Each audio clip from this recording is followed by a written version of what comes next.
It's not like Kuro Games are the only company that did devs listen.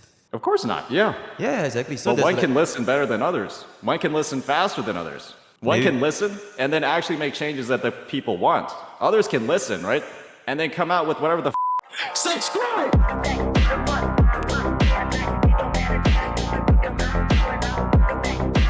Ladies and gentlemen, if you are watching this video as of the time of this recording, we have just begun our first ever interview with our first ever rank 1 Crowbot in the entirety of all Crowbots, Mr. Sintontes.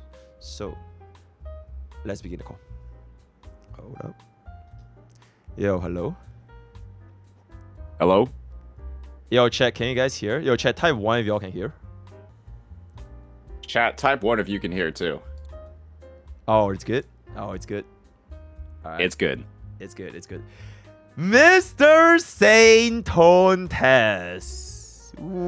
Saint Pokke. How are you doing today? How are you doing today? I'm doing great. I just finished up the story. What have you been up to cover this? I mean, you know, I've been going to war, going to battle with a couple of websites in the past week. I think, you know, it's been a good bit of fun. It's been a good bit of fun with websites. Go to war. Go to war. Going to war with websites to me is fine, right? Because it's not like you're targeting people or you're not targeting like ideas or, you know, making them feel bad.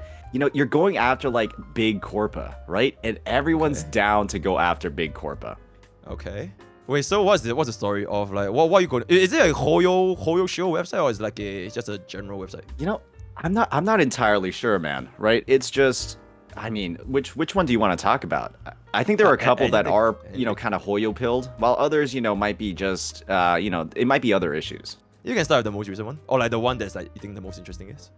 The one that's the most interesting. Gosh, I mean, the other two are like kind of related, like gacha revenue and gacha gaming.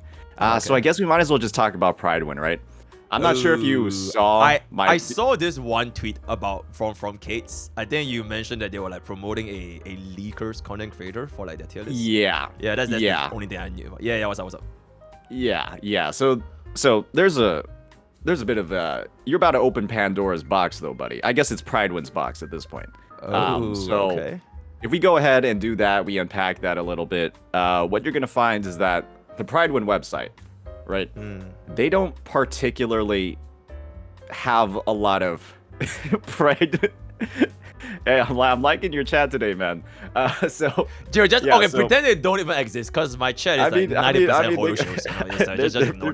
They're typing some funny shit, man. It's good. I mean, they'll type anything. They'll type wah, and then just completely just be yourself, and it's all good. Be yourself.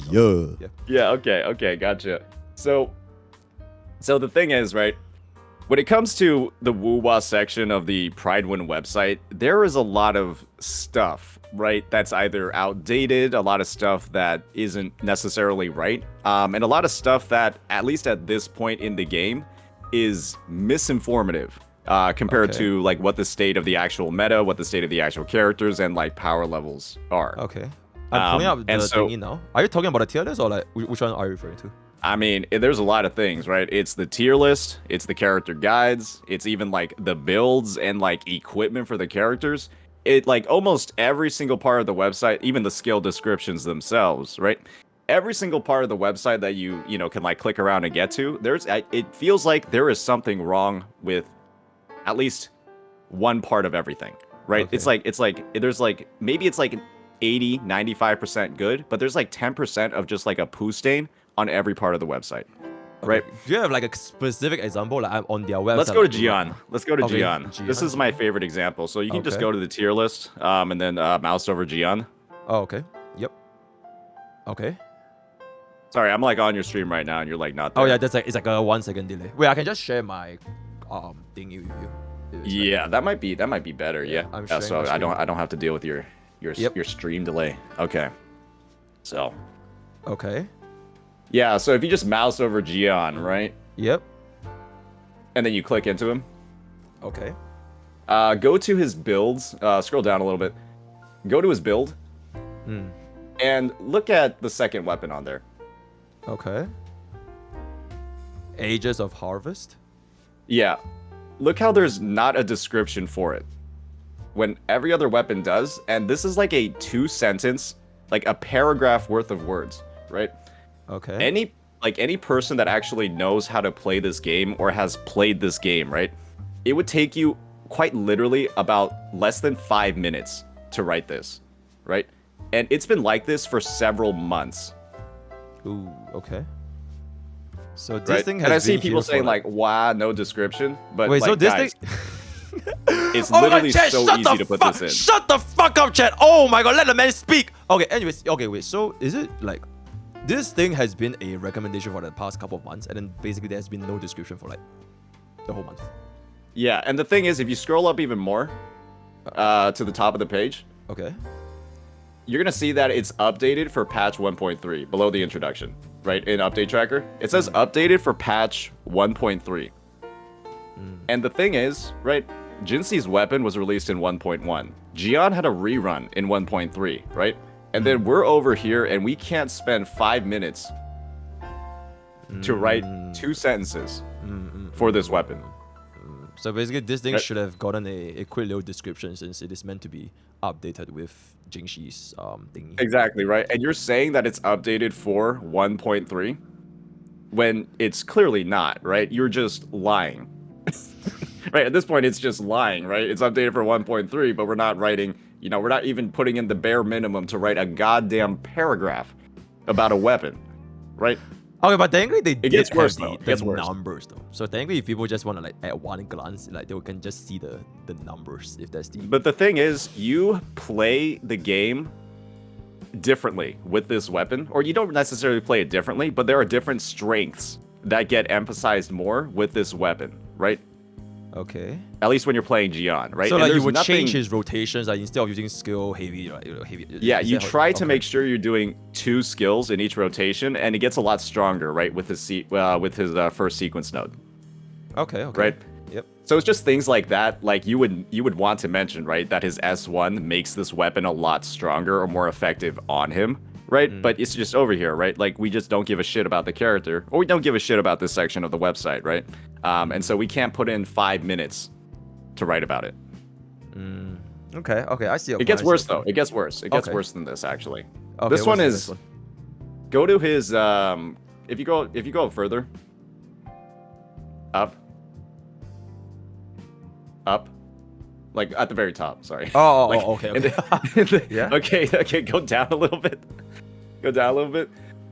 Oh gosh, you probably visited this website as much as the Prydwen devs with how hard it is to navigate. Go to gameplay and teams. And then go down to his rotation. Right? Yep. Go down further. This is a rotation from the First closed combo? beta test.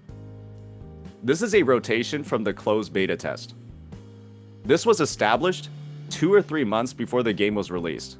Ooh. So like you couldn't. It's not meant for you to swap because if you swap, you lose all the buffs, right? No, you do swap, right? But the actual on-field rotation, you're gonna notice that you're just holding down the basic attack button during his liberation, right? It says P1, P2, P3, and you're getting off 6 attacks, right?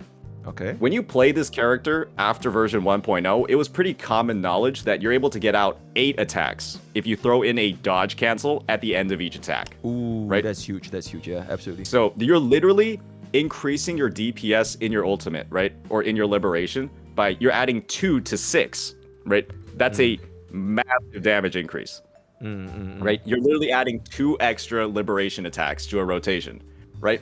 And we literally cannot update it in 7 months when it was discovered on release what the new rotation was. What if they just didn't know? Like, what if they just don't really have like a experienced theory crafter for like the Prydwen section? Then why are we saying it's updated for version 1.3? Maybe it's like to their knowledge.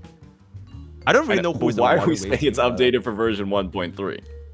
All right, I mean, I guess you can still use this rotation. Like even if you don't min max, it technically still works. I have a VOD comparing the 2 rotations. It's quite literally a 15 to 20% damage increase using Ooh, that's another huge. rotation.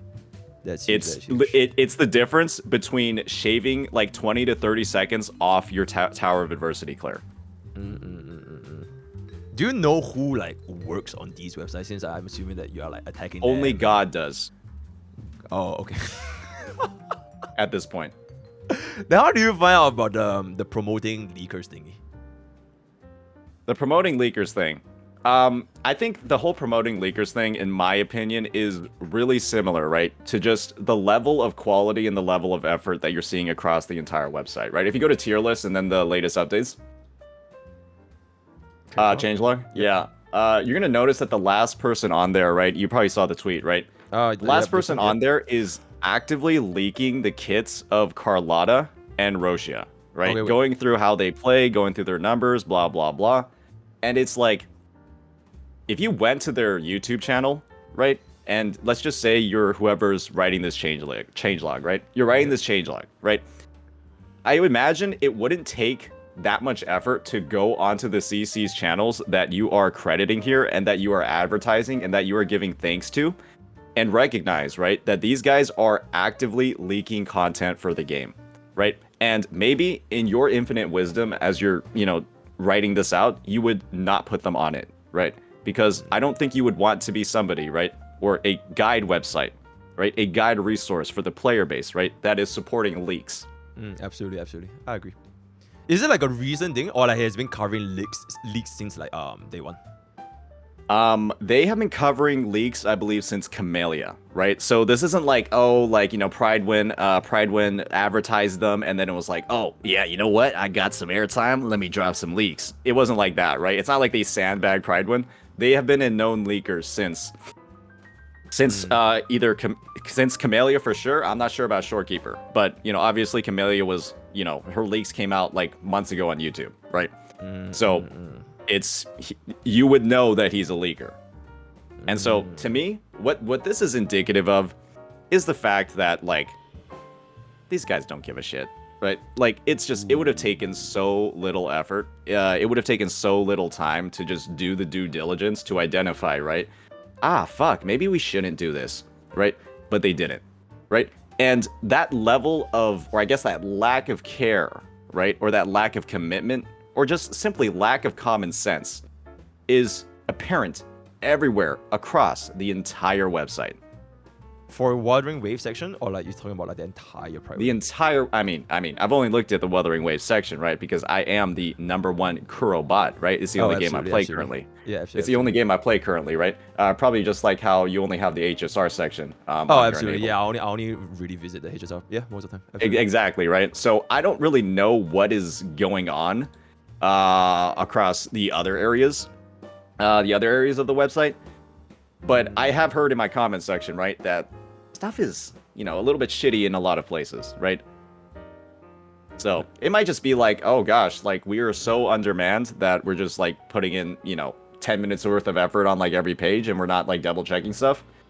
But we're presenting ourselves as a reputable guide source, right, to the player base.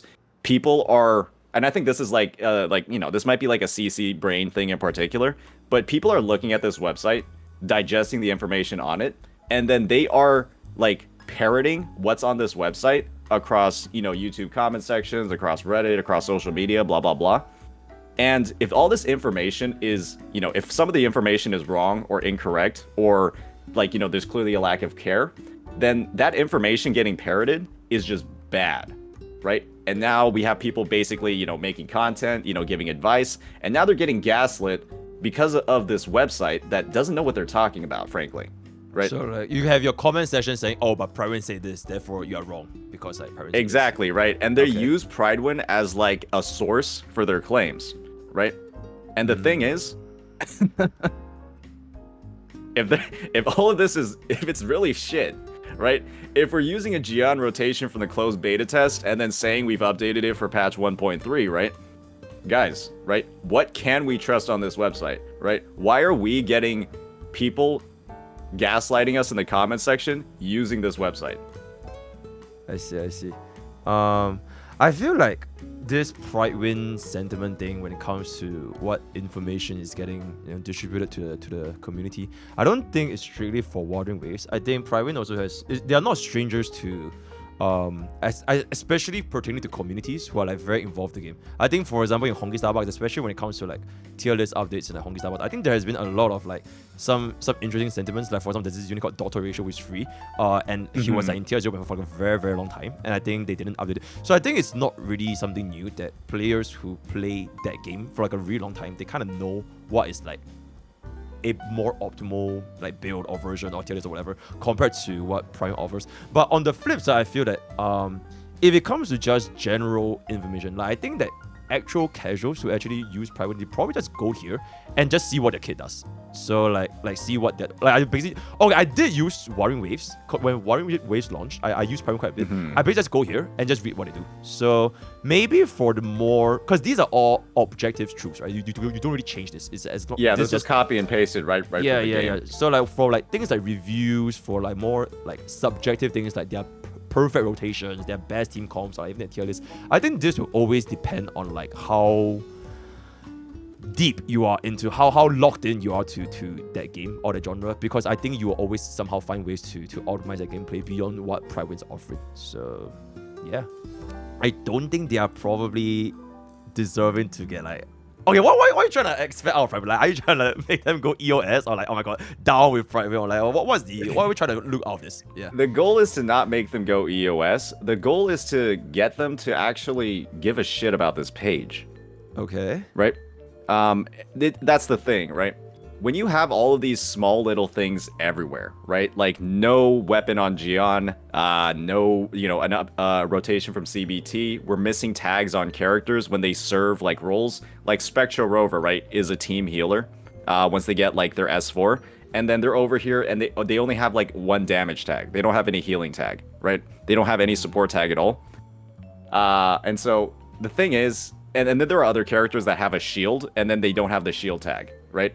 You can just go to the bottom of like tier 3, right? You have Spectro Rover and Yan Wu. They're not tagged with heal or shield, right? When it's literally like in their kits and, with multiple sequence nodes, and they're both listed as S6, right? And the thing is, right, we're putting this little effort into the tags, right? We're putting this little effort into like actually categorizing the characters. Like Encore over here is pretty liberation reliant, right? She doesn't have the ult tag, right? It's just like, what kind of information are people actually getting out of this, right? How there is so much to just mislead people from this tier list. Like, guys, if we go to the hybrid section, right? Yeah. This just means that all of these characters, Chang Li, Mortefi, Yinlin, and Jeja, are worse than Sanhua, right? And guys, right? The role is called hybrid, right? It's called it includes sub DPS characters. You're supposed to do damage. And Sanhua, relative to these other 4 characters, does not do any fucking damage, right? And so the thing is, it's just like, we are like, the entire tier list in general just seems like so biased and like just doesn't make a lot of sense. And it's just like, what is going, like, if we're looking at hybrid, right, we're looking at their damage potential. Sanhua doesn't fucking do damage. And so it's like, what are we actually waiting here? Just call it like buffer, right? If you're not incorporating their damage into the value at all. Yeah, it should be support, so it's just, it's just like, what the fuck is the point of these categories, right? If you're putting somebody that contributes like 2% of the team's damage, of the team's overall damage per rotation as like tier 0, right? Just because they're fast on Concerto or their rotations are fast, right? We're just discounting the damage part completely. Right? And the other thing is that people are perpetuating this whole like Sanhua, oh my gosh, she's so good, oh my god, the best tier 0 character, because of how their DPS calculations work. Prydwen takes the total damage that a character does and divides it by their fucking field time. They take the total damage they do in a rotation and they divide it by their field time. Wait, should I be concerned? Is that bad? That is so bad. Oh, because shit. now you have people saying that Sanhua's over here doing 50k DPS, right? When she does 100,000 damage in a 20-second rotation. Ooh, yeah, that's really, really bad. Right? And people are saying, but she does 50k DPS, bro. Okay, it's like, it's not 50k per second. It's just like over the course of the entire 20 seconds, it's like, that's her total damage. So she does 100k over 20 seconds, right? Okay. And if you played the game a single time, you would know that is no fucking damage. You could just take your Sanhua, take all of her gear off, right? Go naked Sanhua, naked Moonlit Sanhua on Overture, and you will have almost the same fucking clear time. Your clear time is going to differentiate more based off of whether or not Camellia crits. Like, that's going to have a bigger... Camellia's crits are going to have a bigger impact than Sanhua having gear. So she's really just there for you to spam your intro, outro, and console then. Yeah, right? And that's what that's what's being overvalued here, right? Because we're talking about hybrid, right? We're talking about the definition of, like, you know, hybrid character buffs and does damage, but we're just ignoring the damage part with Sanhua because she doesn't fucking do damage. Absolutely.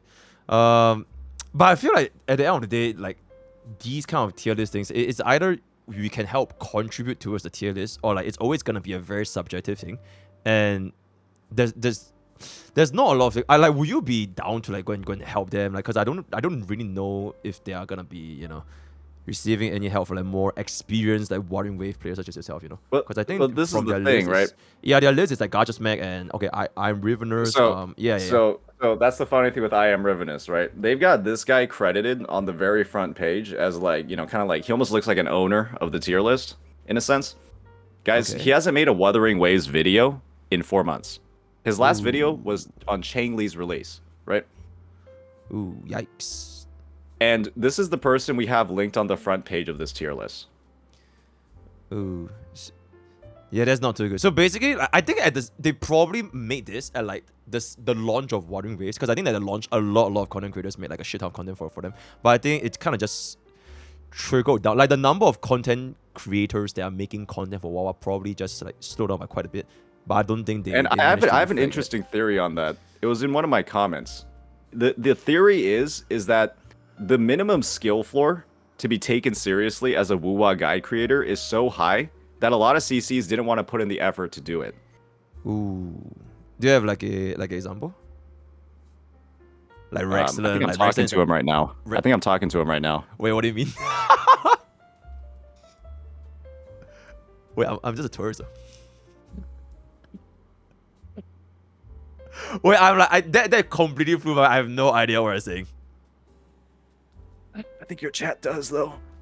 Chat, what is he saying?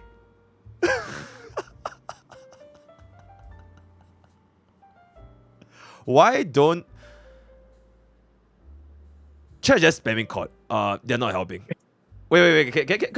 I legitimately missed it. So I'll explain it again because chat's just gonna be spamming. Basically, one of the theories in my YouTube comments was that a lot of content creators kind of like drop the game because the minimum skill floor, right, to be taken seriously, right, because you can't like suck balls at the game and try to make guides, otherwise people can be like, why would I listen to somebody that can't play the game, right? The skill floor was like so high that a lot of CCs either weren't able to get there or had to invest too much time, right, to be taken seriously. And so they just quit the game or stopped making content on the game. Yeah, absolutely. Yeah. So, and you asked for examples, and then I said, so it's I think as in, you can elaborate on it. I'm chilling. It was more of a joke. It was more of a joke. No. It's like when I had to explain it out, it's not as funny anymore. Because I legitimately just completely missed it. So, I think you make sense though. I think for content creators, it's probably got to be worth their time to stick to a game where your channel can still, you know, because they're living and all that kind of stuff, right? So, if it just gets, either they lost interest, or it takes way too much time to deem it of a, you know, relevant effort, then I think they start to, you know, stop covering that specific game over time. Yeah, absolutely, right. And I'm not gonna lie, right, there's a reason why people say it's like either the best combat or it's also like, you know, one of the more like complex combats. It's not easy to like pick up on the go, right? I'm still learning new stuff in my rotations and like learning new optimizations every single day at this point, and I've been playing it daily, right? There's a lot of gaps in your performance and a lot of gaps in your results based off of what you're actually doing on the field, because, you know, you like just following a set rotation guide isn't going to get the same results for every single person. So putting in that time, like you said, right? It has to be, you know, is the juice worth the squeeze? in a situation like this, and it did feel like a couple of content creators, right? I don't think the squeeze or the juice was worth that squeeze or all that effort that you had to put in to like have that baseline level of skill in the game. Would you say like okay, actually no, sorry, wrong question. Who would you say are like content creators who are like worthy of that skill cap to be like continuing making guides for Water Waves? Worthy of that skill cap? Oh my gosh, that's a loaded question, brother, man. It's basically like whoever I don't say is like I'm talking shit about them. Okay, maybe not, but like whoever you say is that they're really, really good. I mean, I only know Rexton because he literally is just so good again, but I don't really know anyone else that much. I mean, Rexlet is obviously like kind of known as like the god gamer, in the space, but he doesn't upload as frequently, and he kind of like he does like kind of jump around to a lot of different genres. Like I think he's doing like some girls frontline. He was a big Coombrake player Absolutely, for a while. And it's kind of like stuff like that. So I don't think he has like the consistent level of like uploads that would like make him kind of like that go-to guide maker like or that him go-to in the gameplay Water Waves person. community. Yeah, he's kind of like Faker in retirement, right? Comes back every once in a while, does like a show match, but he isn't like regularly making content on the game, right? That's kind of like what it feels like to me. Okay, absolutely. So who would you say is like still in it? Like not a tourist, not a retirement, like legit, like this is it. Water Waves is their it. Yeah, I think one of the CCs who has like a very like well-rounded view of the game, but is a lot more, I guess, like technical and kind of like understanding her content can be a bit more complex is Maggie. Right? Oh, She's the a VTuber? very big. Oh, she's really funny. Yeah. She's a very big like T-seer. She has, I think, one of the most like comprehensive spreadsheets for the game, but. Nice. To understand and to like get the most out of her content, you have to be good at the game, right? She puts in very, let's just say, like spicy rotations into her videos. Takes a lot of practice to get them done. And if you kind of like don't meet like a certain, in my opinion at least, right? If you don't meet like a minimum skill level or like investment level, then like a lot of her findings might not be applicable to the general player base. Right, so I kind of view her as a bit more of like an advanced techniques, like advanced information sort of creator. The advanced class after the tutorial class. Right, and let's just be honest, right? Spreadsheets overall are kind of unapproachable in a sense for a good portion of the player base, right? Especially ones where you have a lot of different inputs, you have a lot of different variable ways to like adjust your subs and stuff like that. And it can be like a lot for somebody who's either like new to the game or even like an intermediate, beginning player, right? To be able to absorb and actually get value out of it, right? It's just like, a lot of people aren't like spreadsheets or numbers oriented. And what that means, right, is that a lot of her content can feel very technical, right? And it's almost like, fuck, like it's kind of hard for me to understand this and actually apply this to the game. And another big thing about that is, I've been on call with like a couple other CCs talking about it, but like sheet calcs in this game are they're not like the most. It's very hard to take sheet calcs in this game and apply it to actual gameplay. Extremely difficult.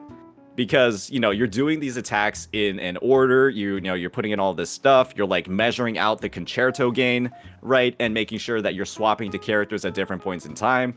But then you have the dynamic, right, of bosses attacking you or enemies attacking you, right? And you gain concerto when you dodge, right? You get extra stuff when you parry, stuff like that, right? And the fact that you gain concerto when you dodge just throws all of that rotation stuff out the window in a sense, right? All your timings are different. Because it's now dependent on what the enemy is doing, right? That your rotation speed is affected by what the enemies are doing. Absolutely. So they like serve like almost like no purpose because it's almost impossible to replicate them in the real world. It's just like for you to see the numbers. Unless the boss is literally not doing anything for the first 10 seconds of the fight. There are some bosses that do that, right? They'll just sit there and not do anything for like the first 10 seconds. But then there are bosses that will, in the first second, throw an attack at you, right? Like Scar or the Fallacy. And so it's like you're dodging immediately right off the rip, you're dodging, and then all of your rotation timings are different because of that. I see. Anyone else? Okay, actually, no, sorry. What do you think about Gacha Smack? because I think he's the only other creator that I'm like kind of close with because he plays a lot, and he also does Warring Waves. So yeah. Gacha Smack. I've taken a. I feel like Gacha Smack has Gacha Smack is a gamer, right? Yep. Gacha Smack, I feel like at his core is a gamer. I've seen a bit of his gameplay footage, and he knows how to play the game, right? I think he has a couple of videos that are literally just him playing the game, right? I think there's like one, like he has like a couple hologram clears where he just goes and fights one, right? And it's literally just like half of the videos. The video just starts off with him like starting the fight. And so one of the things when it comes to his content, right, is that people can take him pretty seriously, right? Because he knows how to actually dodge. He knows how to work between these characters. He's oftentimes one of those people that will go for like underused or like off meta combinations. He's done stuff like Tao Chi, right, with Chang Li, with like some quick swaps in between, right? Because that's not really like a character, right, that a lot of people are trying to prioritize or a lot of people are trying to work around, right? But he's thinking outside of the box to actually make team comps like that happen. And so to me, him having like that kind of, freedom with his content, right? That willingness to go ahead and experiment and even upload that content, right? Is something that I really respect. But one thing I won't respect about Smack is his Camellia. I believe she has like a 90% crit rate, right? And, that overcaps with Shorekeeper. So definitely there needs to be some work done on his Camellia for sure. I think it only has like 240% crit damage as well. So I'll talk all the shit I can about his Camellia stats. That is like the one thing that is unacceptable about his content. Absolutely. Just how can you have bad relics as a guide maker? Just no way. Yeah. Bad relics as a guide maker means that you cannot, you can't be taken seriously in content, right? Like, right? And that we established that a couple of months ago in HSR, right? Yeah, absolutely. Just yeah. If Bronya is not 175, go fuck yourself, right? Absolutely. I kind of wanna circle back a little bit. You mentioned something about the whole skill cap thing, and I guess like they are not like qualified enough to make guides for Warring Waves. Why do you think that is for the community to deem it this way? Like, if you're not like that good at the game, you shouldn't be making content for Warring Waves. Well, this is the thing, right? If you're not like kind of like deep into the mechanics of the game, if you're not deep into like, how these characters work, how they rotate, when like certain swap timings are, you're not able to recognize the potential on the roster, right? And what that means, right, is that you're not able to fully capitalize on a character's strengths. And because you're not recognizing them, you're not going to list that into their, you're not going to factor that in either in their rankings, in their guides, or, like their rotations or like overall gameplay, right? And what that also means is that you're also not able to identify when things are either like way harder or like way more difficult or unachievable for, maybe the average player or lesser skilled players, right?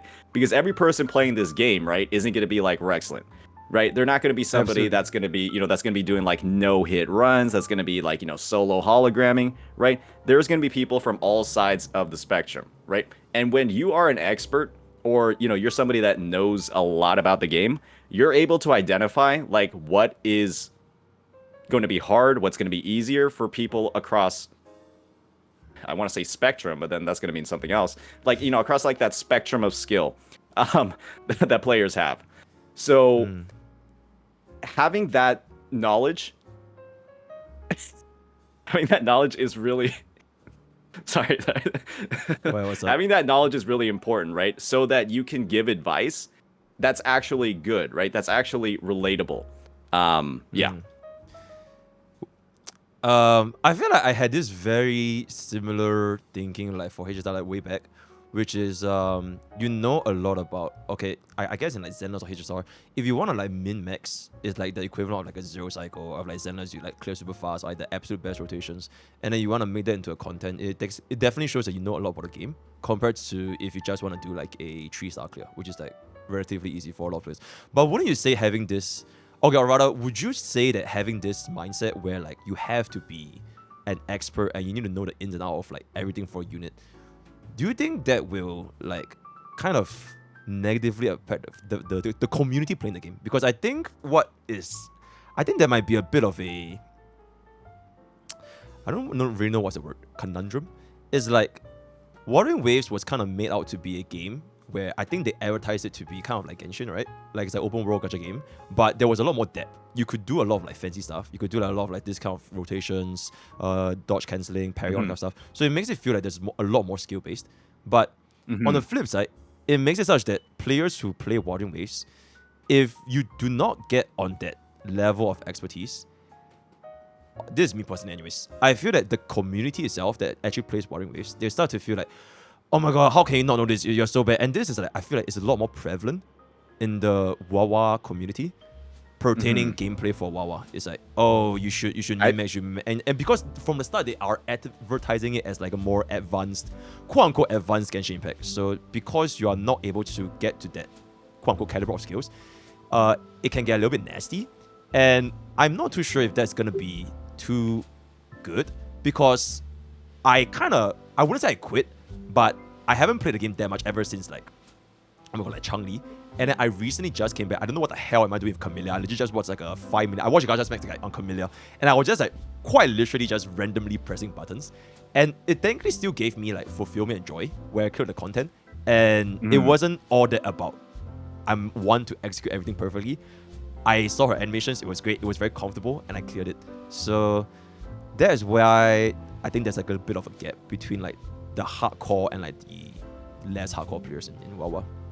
I think it truly depends on the type of content that you are pushing and creating about the game, right?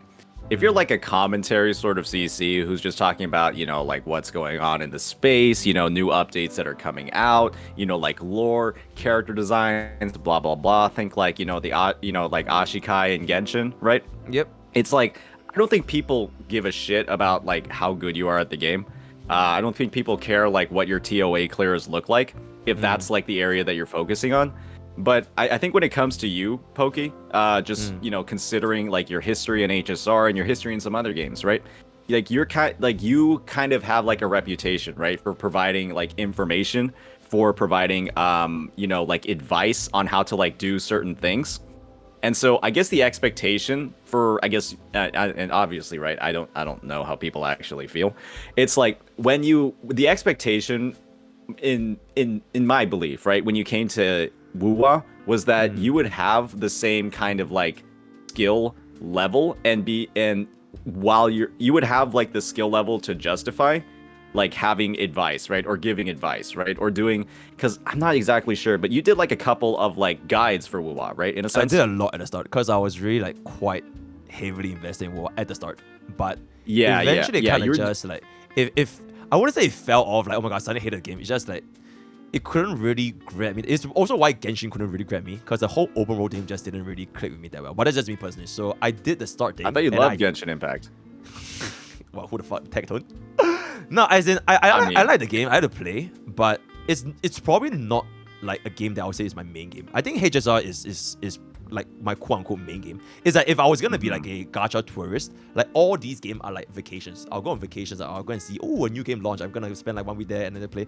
But I kind of always go back to my home country, quote unquote, like HSR. So that's like the way I'm approaching the content. Same thing for WoW. Same thing. I don't even think I upload like Genshin content for like a long time. So nowadays it's mainly just HSR. But yeah. Yeah. I guess to me it's this mindset of like, would you, like, let's just say you're in university, right? And Absolutely. You're taking a class on something like woodworking, right? And then the teacher comes up and they don't know how to woodwork. Would you go to that class, or would you rate that class highly? I would say it's probably not so much the teacher doesn't know how to woodwork. It's probably like the teacher doesn't know, he's not a PhD mastery black belt woodworker.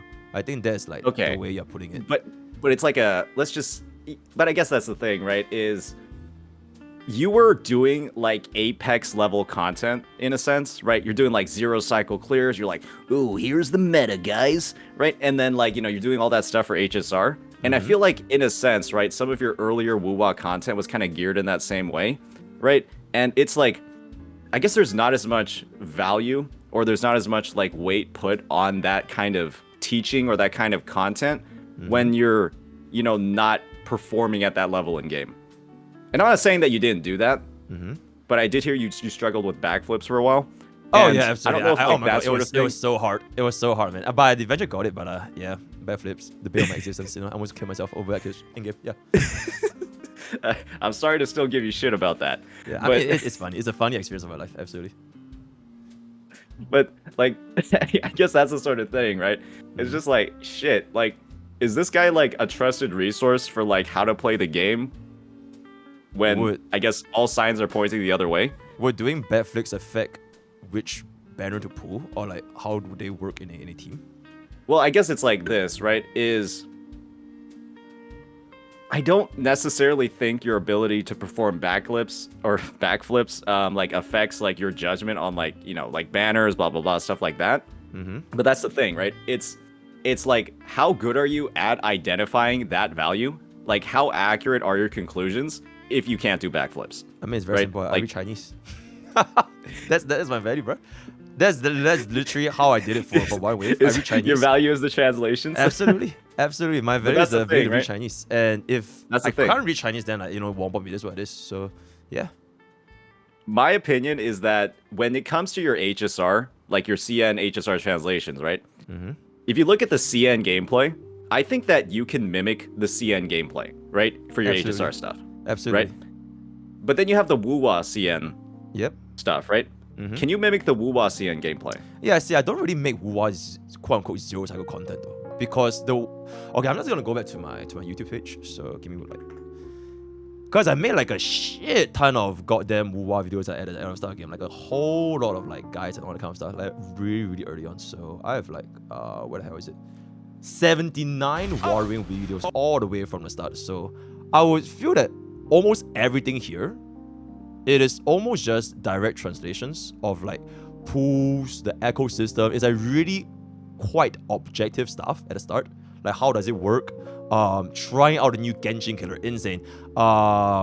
Pulling the game, the tier list reactions, 10 things that changes, and then my first impressions.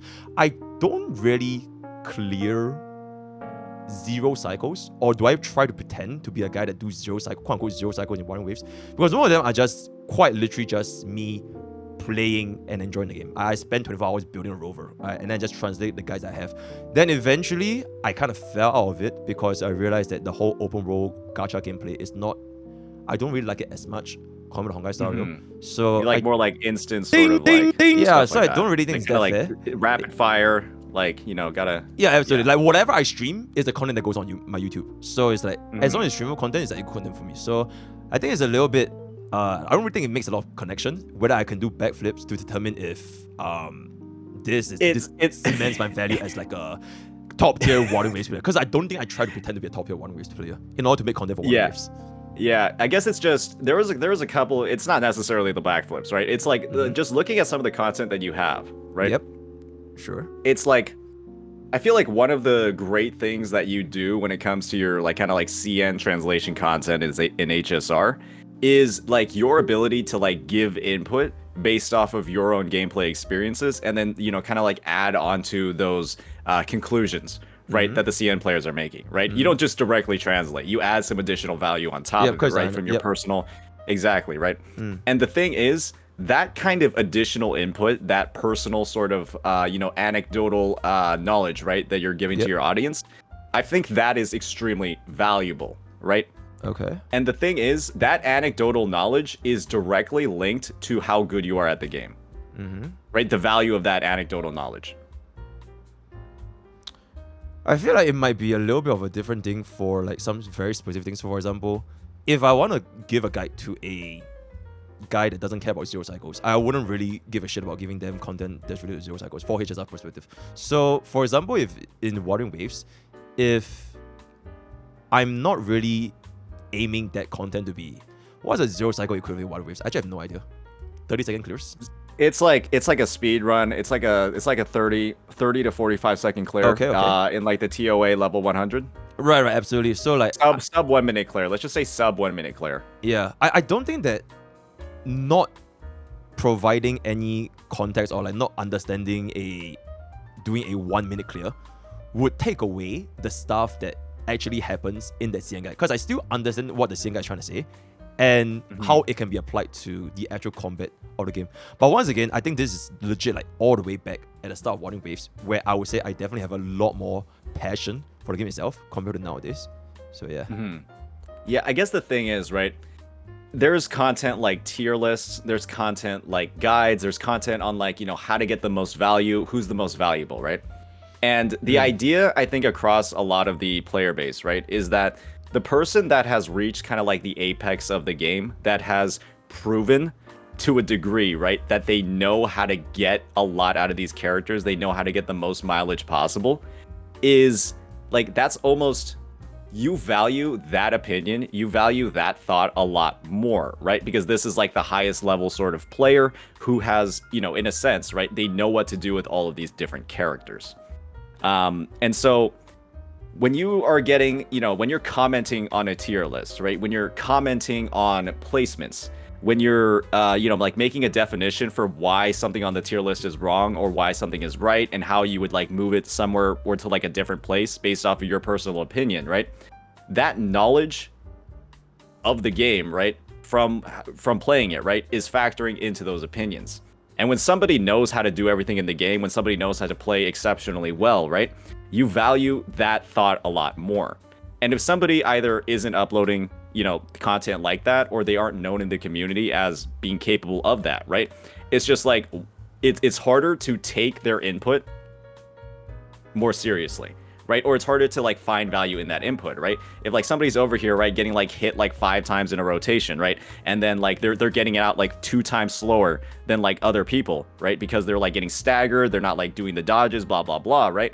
Then how are they giving input on like optimal rotations, right? How like their gameplay is entirely different, right, from somebody else that's, you know, doing the dodges, that's doing the parries, that's doing all, you know, that's doing the echo swap cancels, and stuff like that.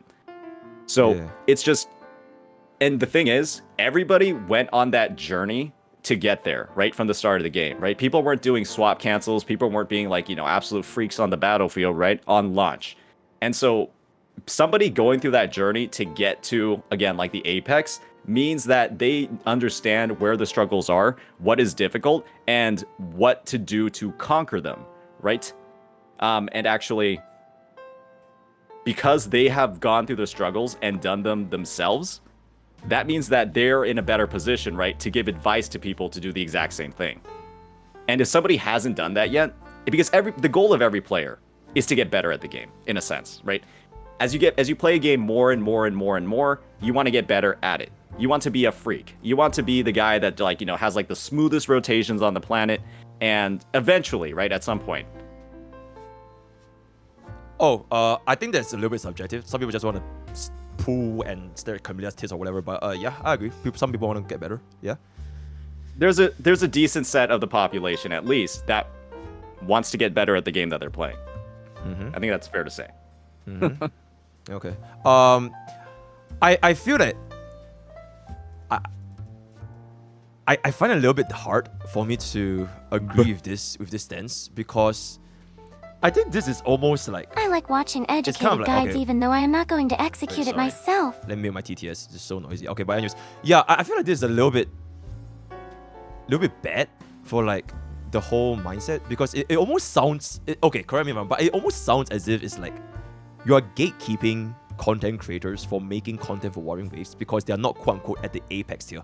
And I think it might be relevant for content that is related to, okay, here's how you do a 30 cycle TOA clear from me, the apex player that know how to do 30 second clears. Or like, here's the tier list and here's the secret sauce, the secret rotations to make them perform the best of capabilities, and therefore this is why I think like this character is better than the other characters. But this will also drive away other contents that are not based off of being the apex of the apex. It's almost as if like, if I were to put this in HSR terms, it's like, if you can't do a 0 cycle, you shouldn't make content in Honkai style because you don't know speed tuning, you don't have the best units, your relics are dog shit, and therefore you shouldn't make content. Where there's like a lot of like other ways that they can still do guides. Like for example, okay, I don't want to name names, but like, holy shit, have you seen Gacha Spam's goddamn account to create? Okay, but yeah, his account is not the best, but I think he still makes a lot of interesting content that doesn't force him to be like the best of the best or like know all the speed tuning, because he can still make content that's quote unquote valuable to a viewer, whether be it HSR or Wuthering Waves. Maybe they're not trying to do a 30-second or 45-second or like the absolute best rotations. Maybe they just want to clear. They just want to do a 30 out of 30 tower velocity. And if they want to see like a more, it could be like the guide maker might not be the apex level, but if they can still present a guide in a way that is like digestible and like people can just pick it up and just like actually use it to their own accounts and get their clears, I think that shouldn't prevent them from making content for Wuthering Waves just because they're not quote unquote the apex. And I think this mindset that you have, okay, well, the one last point. I think this mindset that you have, I kind of saw it in my own chat when I streamed Wuthering Waves last time. It's like, for example, my Camellia. Okay, this is so random, but like my Camellia is like 84, 223 or something, which is like 234 or whatever. And like, I think for Wuthering Waves specifically, I get a lot more, or at least in chat anyways, a lot more people with the whole quote-unquote elitist mindset, like, oh my god, you don't have these stats, or like, oh, you can't clear this in this rotation, you're just so bad, compared to other games. And I think this mindset might be part of a cause. Yeah. So my viewpoint on what you just said, let me just unpack some of that real quick. So first and foremost, I just want to clarify. You're saying that Gacha Smack isn't at the apex level in Honkai Star Rail? Is that the first thing we want to go over? Oh, he's absolutely apex. Heyo, Gacha Smack. Okay. Just wanted to make sure my man wasn't catching any strays over here. Absolutely. Right. It was a little bit nuclear. Nah, it's just a in my random opinion. example that I had to just pull out my ass one day. Yeah. Yeah. Okay. Seemed like you had it ready to go. All right. So, getting into a bit more of what you were saying, right? There's a lot of content to make about the game, right? There are a lot of wuwa content creators right now that talk about more like the game more in like not necessarily like the gameplay meta sense, but like the wuwa meta sense, right? Just like how the game is going in social media, how the game is going in terms of like its overall development, the new features and stuff that are getting added. Like, in my opinion, right, you don't need to be good at the game to talk about the quality of life that's going on in things like, collecting and gathering materials, right? How cool the characters look, right? The story progression and like problems or the good things that you find about the story, right? Making content about like a character story quest or reacting to a trailer, right? That's not something that, you need to be good at the game to do, right? Absolutely. But if you're somebody that's, critiquing tier lists, right? Reordering characters, right? Giving advice on like why XYZ evaluation is wrong, being an expert or being like one of the better players, right? Is what gives you a leg to stand on in that conversation. And I think this is a bit more of a specific example just regarding you, because again, it's sort of like a historical precedent. It's an expectation, right? You're coming in from Honkai Star Rail with this very advanced, like you are like the zero cycler, right? You are kind of like the zero cycle guy, right?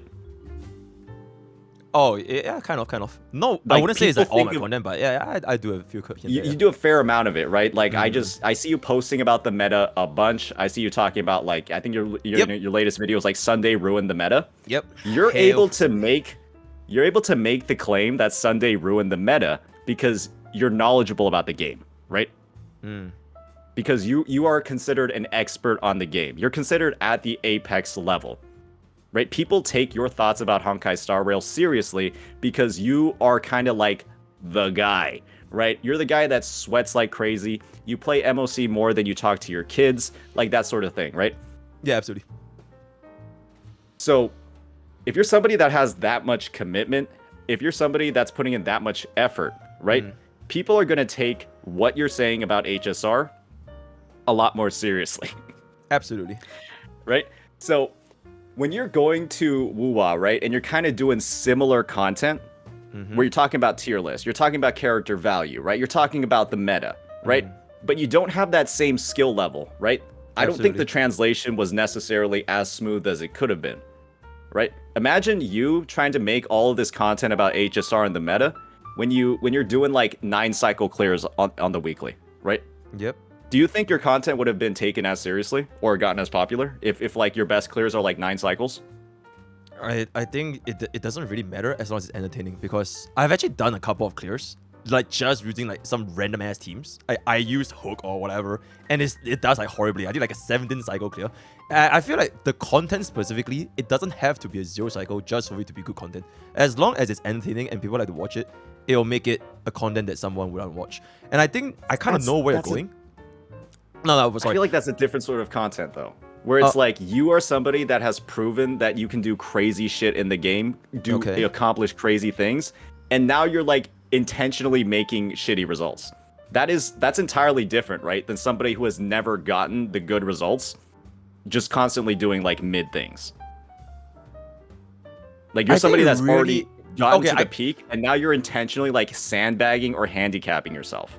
Okay, I guess your point is, because I can 0 cycle, I can also intentionally use random ass teams and make that content, and therefore like it's content, compared to a guy that doesn't know what the hell he's doing and he's actually trying his absolute best and he can only do a 9 cycle compared to the guy. Is that the comparison I'm making? Yeah. I feel like it's like, yeah. Nah, but I feel like the second guy, it could still be entertaining content just for people to see him struggling. If he can somehow edit to be a good content, it doesn't necessarily have to mean that because that guy he can't 0 cycle, therefore if he were to post a 9 cycle clear, it's like just horrible content. I feel like as long as that content itself is something that people want to watch, whether or not he can or cannot 0 shouldn't take away whether that content is like quote unquote good content. And I guess I know where you're going from, which is because I dedicated so much, or rather I spent a lot more time in HSR compared to Wuthering Waves. And if I were to make a Wuthering Waves tier list react, I am definitely not going to be as knowledgeable in Wuthering Waves compared to HSR. Because I spend a lot less time. I don't dedicate that much time doing like 0 cycles or quote unquote 0 cycles in Wuthering Waves. Therefore, my quote unquote value of feedback in your Wuthering Wave tier list is not going to be probably as insightful compared to HSR, because in HSR I can quote unquote do the 0 cycle, but in Waves I can't, right? Because I don't do all those. Yeah, I know that point, but it also brings me back to my original point, which is I feel like you don't need to have to be Apex if you're just going to be making a content that is going to be something that people is going to watch. If you want to react to I completely agree with you, right? There is definitely a market for like people that are like not that good at the game, and their lack of skill, right? And them kind of like messing up and them being extremely relatable is like a good basis for their content, right? And they ham it up with the humor. I see a lot of people in your chat bringing up Box too, right? I'm just assuming that he is not that good at HSR from what your chat is saying. I don't want to make any bold claims about that. Yeah, he's a little bit goofy. He's like the goofy guy, yeah. Okay, yeah, he's like the goofy guy, right? He's like, he's just here for a fun time, right? Not for a skilled time, right? And that's like, it's fun content for people to watch. It's very engaging because of who Box 2 is, right? In my opinion, his personality, right? His mannerisms, whatever the hell else he does, right? That's kind of what's carrying his content, right? If you're just watching somebody that's like, maybe not that good at the game, but they're not kind of pushing it forward with their persona, you're kind of just watching somebody that's bad at the game play it, right? Absolutely. And I don't know if like that's engaging at all for most people. Absolutely.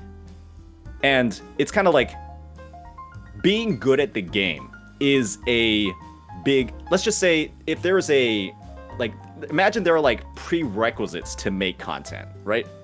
Being good at the game is like a very big, it'll fill a lot of the prerequisites for you, right? To make good content that people want to watch. But then that personality piece, right? That funny input, blah, blah, blah, whatever else, that can help make up for a lack of skill or like a lack of maybe commitment on like learning rotations and stuff, right? Because now it's more the content creator themselves, not their gameplay or not their thoughts on the gameplay pushing the content. Right.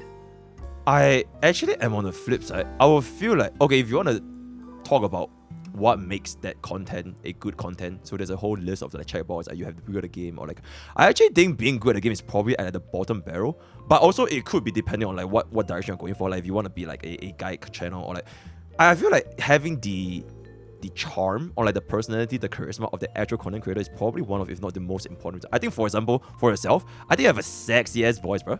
Your voice sounds so good, and I think that's like a really good way to carry content. So like, you could literally be saying like the most random shit, and people will still hear it because it's a content, right? And the way you like package it, the cards, the edits, I feel like just because if you are not the Apex player, you can still make those contents because that's like what people want to see.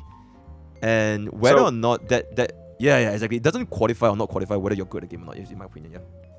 So you bring up like an interesting point, right?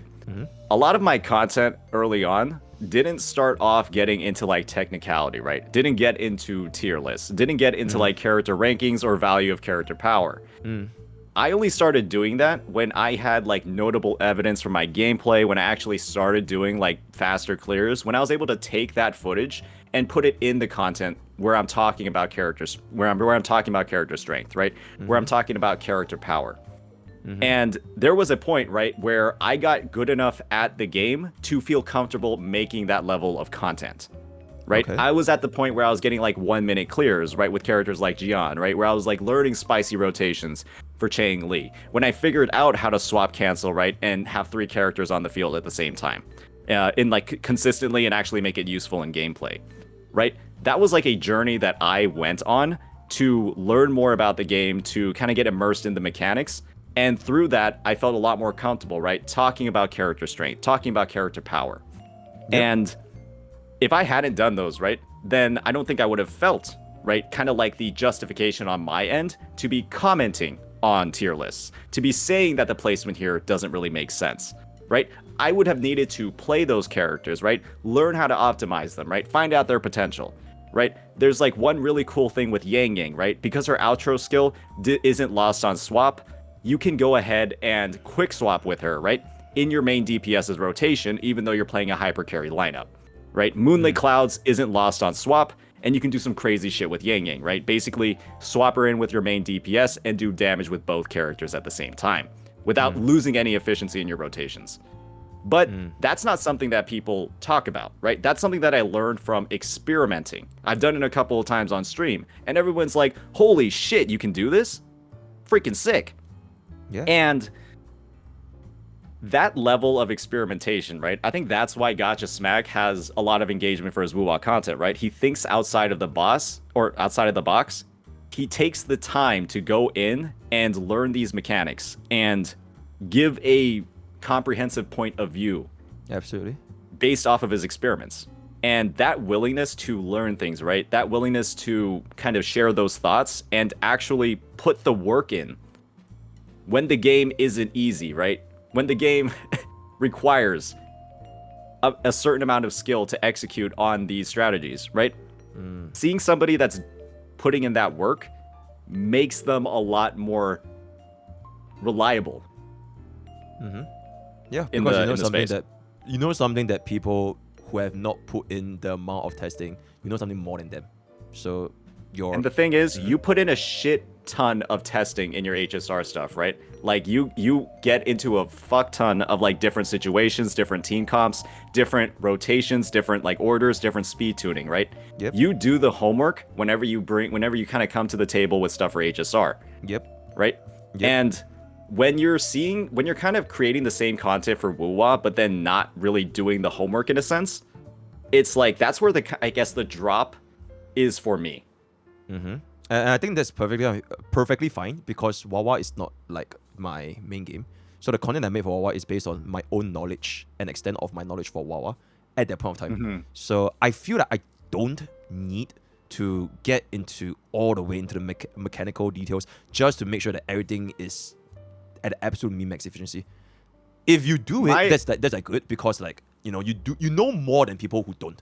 There's like these like more generic guide makers, right? Like for example, if you look at like a more like guide makers that don't have like as much in-depth knowledge or like their guides are a little bit more generalized, I feel like it's still a really, really good content because like a shit ton of people watch it, and like even if they don't know exactly like every single minor detail, I still think it provides value to the player base at that point of time.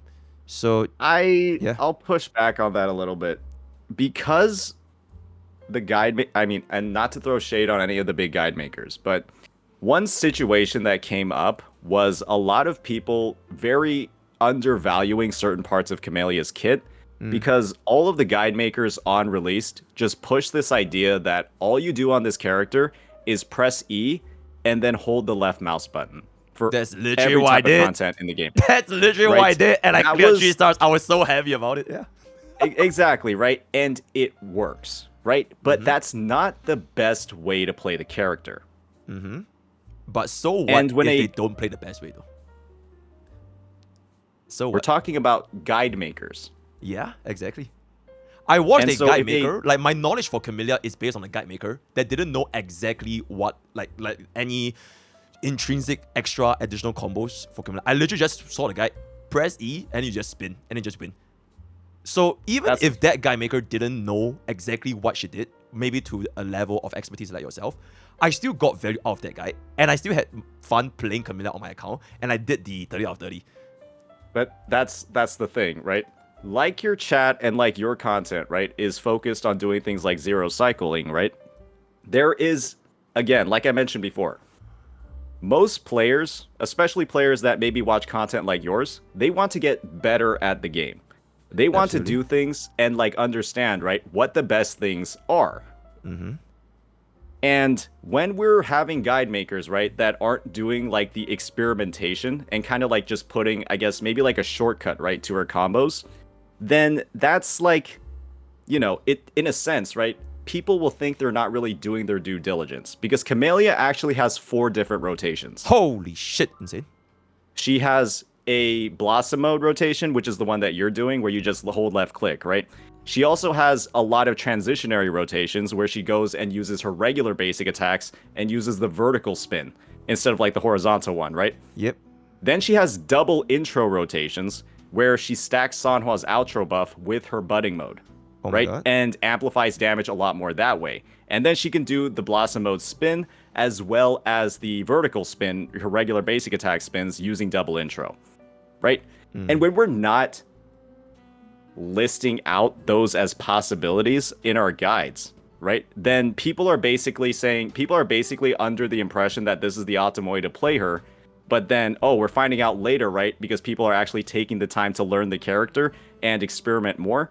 We're finding out there are 3 more rotations, right? That are actually better or more optimal, right? Kind of like the zero cycling that you're talking about. Okay, I Right? think this And is when where we're- like I feel like this Yeah. is where we probably won't ever know what is the Wuthering Waves community like. What do they really want out of a guide? Because I feel like for HSR, if you're trying to be somebody that like want to do zero cycles or you want to do like an extremely fast clear, you are definitely in like the huge minority. I feel like for majority of HSR players, they It's just not- wanna yeah. I think you're kind of jumping the gun going to zero cycles. Pokke, they want to know the best way to play the character. Okay. And pressing E and holding the left mouse button is not the best way to play Camellia. I mean, technically, if you want to talk about like the best way to play a character, you should try to do like a, reach the optimal speed points, and then like you can just don't take the damage, and you will clear a lot easier. Because technically, that is the best way, which will translate to zero cycling. Which also, I guess, kind of points back to your question. Even if I don't use the most optimal way of playing Camellia, and if I were to just watch a bare bone guide, okay, this is what I did, 10 minutes, but I go in and I do it on my own account, and I could still do that. I wouldn't feel, okay, this is for me. I don't speak for the entire Wuthering Waves community, and I don't think I ever will. But for me, if I watch that guide and I learn how to play Camellia in like that 5 minutes, and I did what I wanted to do, I would be quite happy. And I wouldn't think to myself, oh shit, what am I missing out on the 3 other combinations of rotations that weren't brought up in that guide? I was just like, oh, okay, I learned it and I'm done.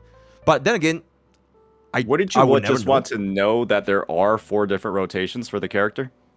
For me, not really, because like I just wanted to play. Okay, but then again, it really goes back down to the whole Wuthering Waves community. Are Wuthering Wave players like are they all like elites? Like I wanna learn every single optimal rotation. I want to do a 60-second clear. I want to know the ins and out of every single character. I want to get better game every single day. Or are they more towards the more chill side where, okay, as long as I get a character, I just got her, I want to play, I go in, I go out, and then just chill. I want to look at her tits. And so that one, I have no idea. Which, I guess on the same note, you mentioned something about my chat kind of watch me for like my zero cycle. I would probably say 99% of my chat probably just watch me just to suffer. They don't really watch me for the zero cycle anymore. They just watch me just to be like good around you. But yeah, I digress. So I guess the disconnect for me in this sort of situation, right, is when it comes to a game like this, where you need to have like a certain skill level to be able to interact with the mechanics, a certain skill level to do certain things in the game. There is that when you're a guide maker, right, that isn't exploring the possibilities, that isn't, I guess, listing out, things that you would find out, right, with a day of experimentation or a day or two of experimentation with the character, then it kind of paints the image, right, that you're not exploring all the different possibilities, right? You're not putting in necessarily maybe like the effort or the time or the thought, right, to explore all these different rotations, to, basically discover the character's full potential, right? And when we have the guides that are, not explicitly marked as beginner, easiest way to play them, right? And we're basically pushing forward stuff that isn't complete in a sense, right? That's where that argument comes in for people that are knowledgeable about the game, right? That take the time to experiment with rotations, that understand all the different mechanics and how they interact with each other. And then they're able to bring more complete thoughts to the conversation in regards to the character. Then that means that inherently, I do believe that the information that's more complete is more valuable and more sought after by the player absolutely. base. Absolutely. So like if Right? you're able to get I think we can agree on that. Yeah, Better absolutely, information is better. Yep. Yeah. Yeah, absolutely. And the thing is, it's just for some of the guide makers, right? They had, if they were, I don't want to say that, like, if they were better at the game, they'd have more complete information. But you are making it sound like they must have complete information, otherwise they can't post those content, which I don't really. I'm not saying that at all. I'm saying that the quality of the content and the perception of characters across the community and their potential, right? People say Camellia is the most easy, brain-dead character in the game, but the fact of the matter is that that's just not true, right? She has a lot of complexity in her playstyle if you take the time to actually learn what it is. But when every guide maker is saying that she only has one rotation, when every guide maker says that she has one rotation that is quite literally brain dead to use, then that's the kind of like perception we're spreading across the player base, that this character is super easy, when in reality they have rotations that are more complex and do more damage. Right? Just like how in Honkai Star Rail, you can have different speed tunings and team comps that are, one's a lot easier and more achievable, right? But the other one does more damage. And not highlighting the potential is where the disconnect is. Okay. Wait, sorry. Have you heard of there's the EO incident, like way back? There was this thing. There's this content creator called EO.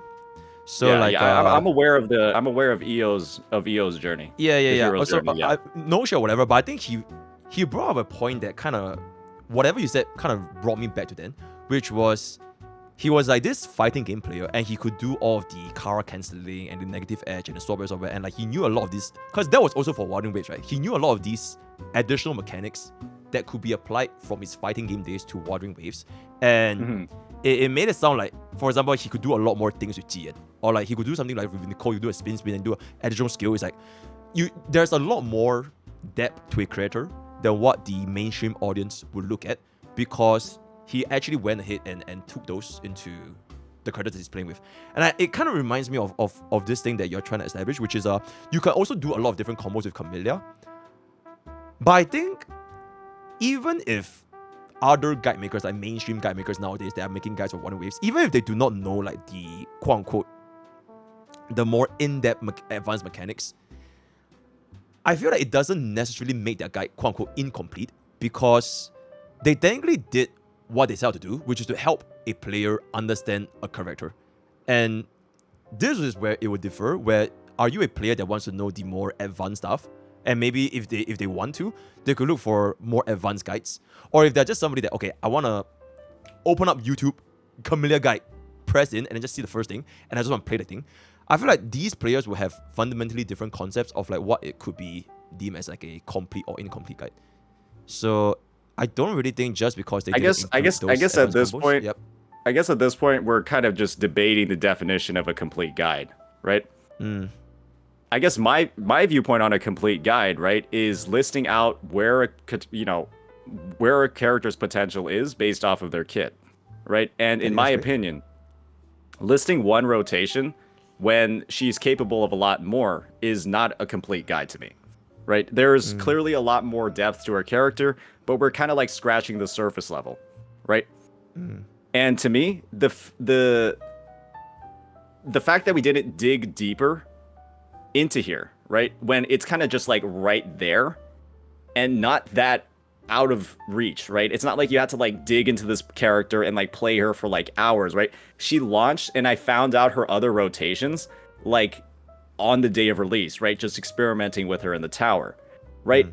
And the thing is, it's just when we're not listing out that possibility or not factoring it in, and we're kind of just like, you know, again, one out of the 4 rotations that she does have, she has the most rotations out of every character in the game. It's like that's where the disconnect is, again, for a lot of players, because in wuwa, differentiating your rotations, that's the game is about, you know, almost 7 months old at this point, right? It's almost 7 months old. The player base has gotten to a level where they can identify where rotations can differ, how you can spice them up, how you can optimize the gameplay.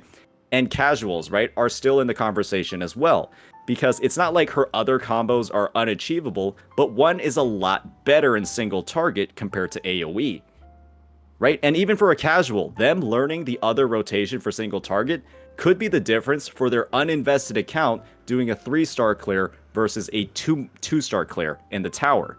And so it's not like casuals are just outside of the conversation just because this rotation is slightly different or does like in fact, a rotation doing more damage is more relevant for casuals. Because what's the point of you already clearing and then doing more damage versus you almost not clearing, doing more damage and now clearing? So for me, I don't even see why your chat is talking about casuals or like mentioning them at all, because this sort of optimal rotation that does more damage is only casuals are the ones benefiting the most from it. Sorry, if we're being fair, right? Nah, chat. So yeah. They're being a little bit boosted right now. They're being a little boosted right now. I think guys, a point what's the point of doing up, more damage when you already do a 3-star clear? I think a point they brought up was one point. I don't know if this is true, but I think somebody mentioned that the whole difference in rotation is like a 2% final damage increase. Then it changes very little things. So maybe it was not like. And there are people that clear at 2 minutes and 10 seconds, and then if they did the other rotation, they'd clear under 2 minutes. That is 99.9% a possibility. I think at this point it's basically. Actually, no. I actually have a kind of a question for you. Why not, or rather, why are you so concerned with what other WoW guide makers are making if you can beat that guy that makes those guides that are deemed complete in your books? Because it seems that you are okay. I'm talking about I'm not talking about like the start of Warring Waves. I'm just talking about the Camellia itself. I myself, I've not done Camellia guide. I don't think I've been in the Warring guide. I'm just because there to play the game, right? I think for the Camellia unit specifically, it seems that you have quite a lot of discontent with like the whole Camellia guides on YouTube space, because they didn't really scratch what Camellia was capable of. So why it sounds like you're quite discontent with the whole guide makers with this Camellia as an example. So why not just you be that guy that do these complete guides? Then you can offer to the viewers what you are expecting. And then if the other guide makers don't do it, that doesn't really impact anything. So that's well, like I mentioned before, right? Because there was like I mentioned before, because there was that sort of general first impression. I've said a lot of times that first impressions are important, right? When we're kind of going in and then we're setting this first impression that Camellia is, again, brain dead easy, has no complexity at all. Kuro cooked and just made the most brain dead easy character in the game, when that is factually not the case based off of the complexity that's actually available in her team rotations, then we're kind of having conflicting information, right? I can make a video as a follow-up, right? Talking about how Camellia is actually a complex character. But because the initial impression of her is that she's a brain dead easy character, then now I am sort of on the back foot. Why right? on the back foot? Is it not clear? No, I'm kind of fighting against public opinion. But if you are right, the public opinion wouldn't change the fact that you're right? So like, okay, I think this is like quite interesting because major or like massive or like the general guide makers, they were unable to discover that Camellia had more in-depth abilities to her rotations. But you discovered it. So if you were to make a guide or like a video following up say Camellia is not a brain dead unit, anyone that actually goes in to see the video, and if you can actually prove that she's not a brain dead unit, they will say, I did make a video on that. Okay, yeah, exactly. They will know that, you know, you're not going to ask. You have proved that she has more depth. Wouldn't that be a good thing for you? Is that not I good? did all the things you're talking about. Oh, it was bad? It was good. But that's okay, the thing, right? What's the problem then? Yeah. Well, that's the thing, right? I don't think it's necessarily like a problem or a concern for me to want to just have higher quality, more complete guides in the space. Overall, I don't think that's like a wild or crazy opinion for me to have. Right? And the fact of the matter is, right? The guide makers that are kind of doing these early access or preview sort of guides, right? People that have access to the creator servers. They have a lot more time to play with the characters. Ooh. They have a lot more time to experiment with rotations. They don't have the time constraint of, you know, having to pull the character on release, build them, make sure they're slotted in, do their stuff in the tower. They're able to do all of that on their own time. They are able to basically have that preview of the character, right? And when we have all of that utility, right? We have all of that benefit, right? We have all of that. We have all those assets going into the creation of the video. And then we're not, you know, fully utilizing it to get the most complete information, right? That to me is kind of like, well, maybe we could be doing a little bit more here. Right? Potentially, right? We could be doing a little bit more here. I think it's probably not a question of whether could we be doing more, because you have proved that you could, right? You discovered there's more depth Camellia. But it's more like, what makes a guide enough for a player? So if a casual were to just watch a general large guide maker's guide and they get what they want out of the guide, even if they didn't get the more because they didn't get into as in-depth, but they still managed to, you know, view and achieve what they want to do, I think that's okay. And then if, like you mentioned, I think there's also situations where, you know, with the 2% additional more damage, and then you are able to clear from 2 minutes 30 to 2 minutes 10. If they still need more help, then you are there to offer them the more advanced stuff in your content. So they will search, okay, I couldn't clear, is there a way to increase my current damage? And then they will see your, oh, this is something that you brought up that the other guide makers didn't. And therefore, your guide is a lot more concise. But to say that every other guide needs to have more just because they are not able to uncover it might not be that good for every single player in Wuthering Waves. Because what if they just don't care? What if they just want to watch like a quick guide and just get it over and done with, you know? Because we won't know what is like the demographic for the whole Wuthering Waves community, isn't it? Well, yeah, I guess I could just flip that right back on you, right? Yeah, because absolutely. we don't know. Yeah, exactly. Yeah, you don't know. Just, so like just make the entire counterpoint, right? Exactly. So like if the entire Wuthering Waves community, they're all elitist. They all want to have the absolute best for Camellia, the absolute best rotation, then I'm completely in the wrong, right? You're absolutely right. But like in my experience with Honkai Starbucks and Honkai Star Rail, is in the minority. That's why I have the whole preconceived notion that this group of people is probably in the minority. So if you're able to offer them more, that's great. But if you are not, you know, doing all the advanced stuff, it doesn't really make every other guide like bad guides. Because I think I'm not saying they're bad guides, right? That's definitely not what I'm saying. They're not bad guides, right? They're high quality. They give a great in-depth overview of the kits.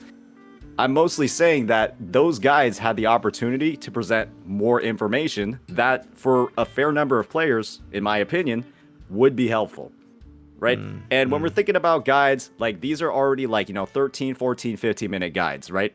Another section on an additional rotation would be like 1 or 2 more minutes in the video, right? And like, guys, if you're using chapters and you're like if you're using chapters on YouTube and you're separating out where the rotations are, it's like not a big deal, right? It's like I'm not. It's not like we're trying to like move the earth here, okay? We're not trying to move mountains or anything. It's an additional ad that is not going to take away from the viewer experience because rotations are at like the end of videos anyways, right?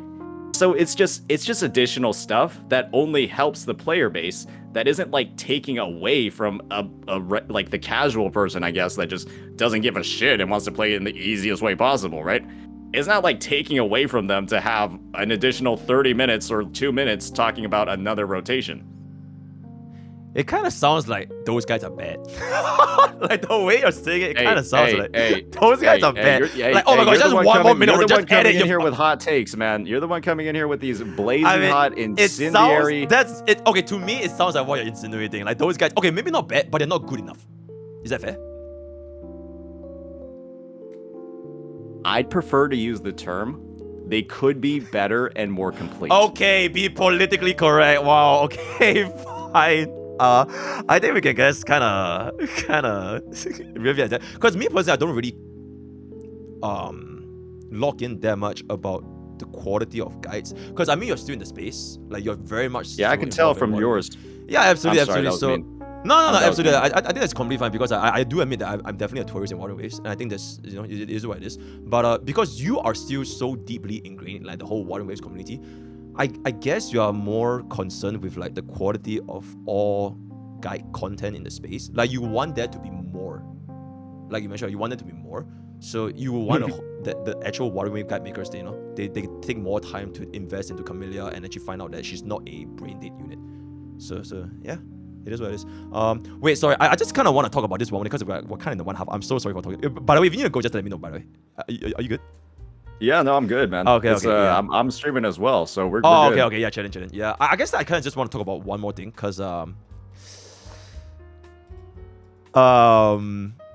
from what I have seen or like, you know, experienced myself, because I made that parody video from that video, right? Oh God. I feel like you are a little bit of a Kurobot, wouldn't you say? Define Kurobot. Okay, I'd love to hear your definition of the word Kurobot. Okay, so I'm just gonna apply this for both Kurobot and Hoyoshu. I think for myself, I like to play the bit that I'm like the rank 1 Hoyoshu, for like, especially for my streams. Like, oh my god, I'm the Hoyoshu, I get good pulls, I get a 0 cycle, I get a, oh my god, I'm the Hoyoshu, yeah, fuck Watering Waves, whatever. I like to play into the bit, but I feel like my attention, or like my main focus, is for Honkai Star Rail. So if Honkai Star Rail was a game made by Kuro Games, NetEase, Riot Games, it wouldn't really change the way I would play the game, because my main focus is Honkai Star Rail as a game itself. But for the, okay, I'm just basing it off of that one video. Unless you're telling me that one video was satire, then fine. But that one video I saw where Kuro deserves an apology, it doesn't really feel like your concern was Watering Waves. It was a lot more into Kuro Games itself. So that's what I would define as either a shill or a bot. It's like you are more locked in for what the company is doing than what the game is doing. Hope that clarifies.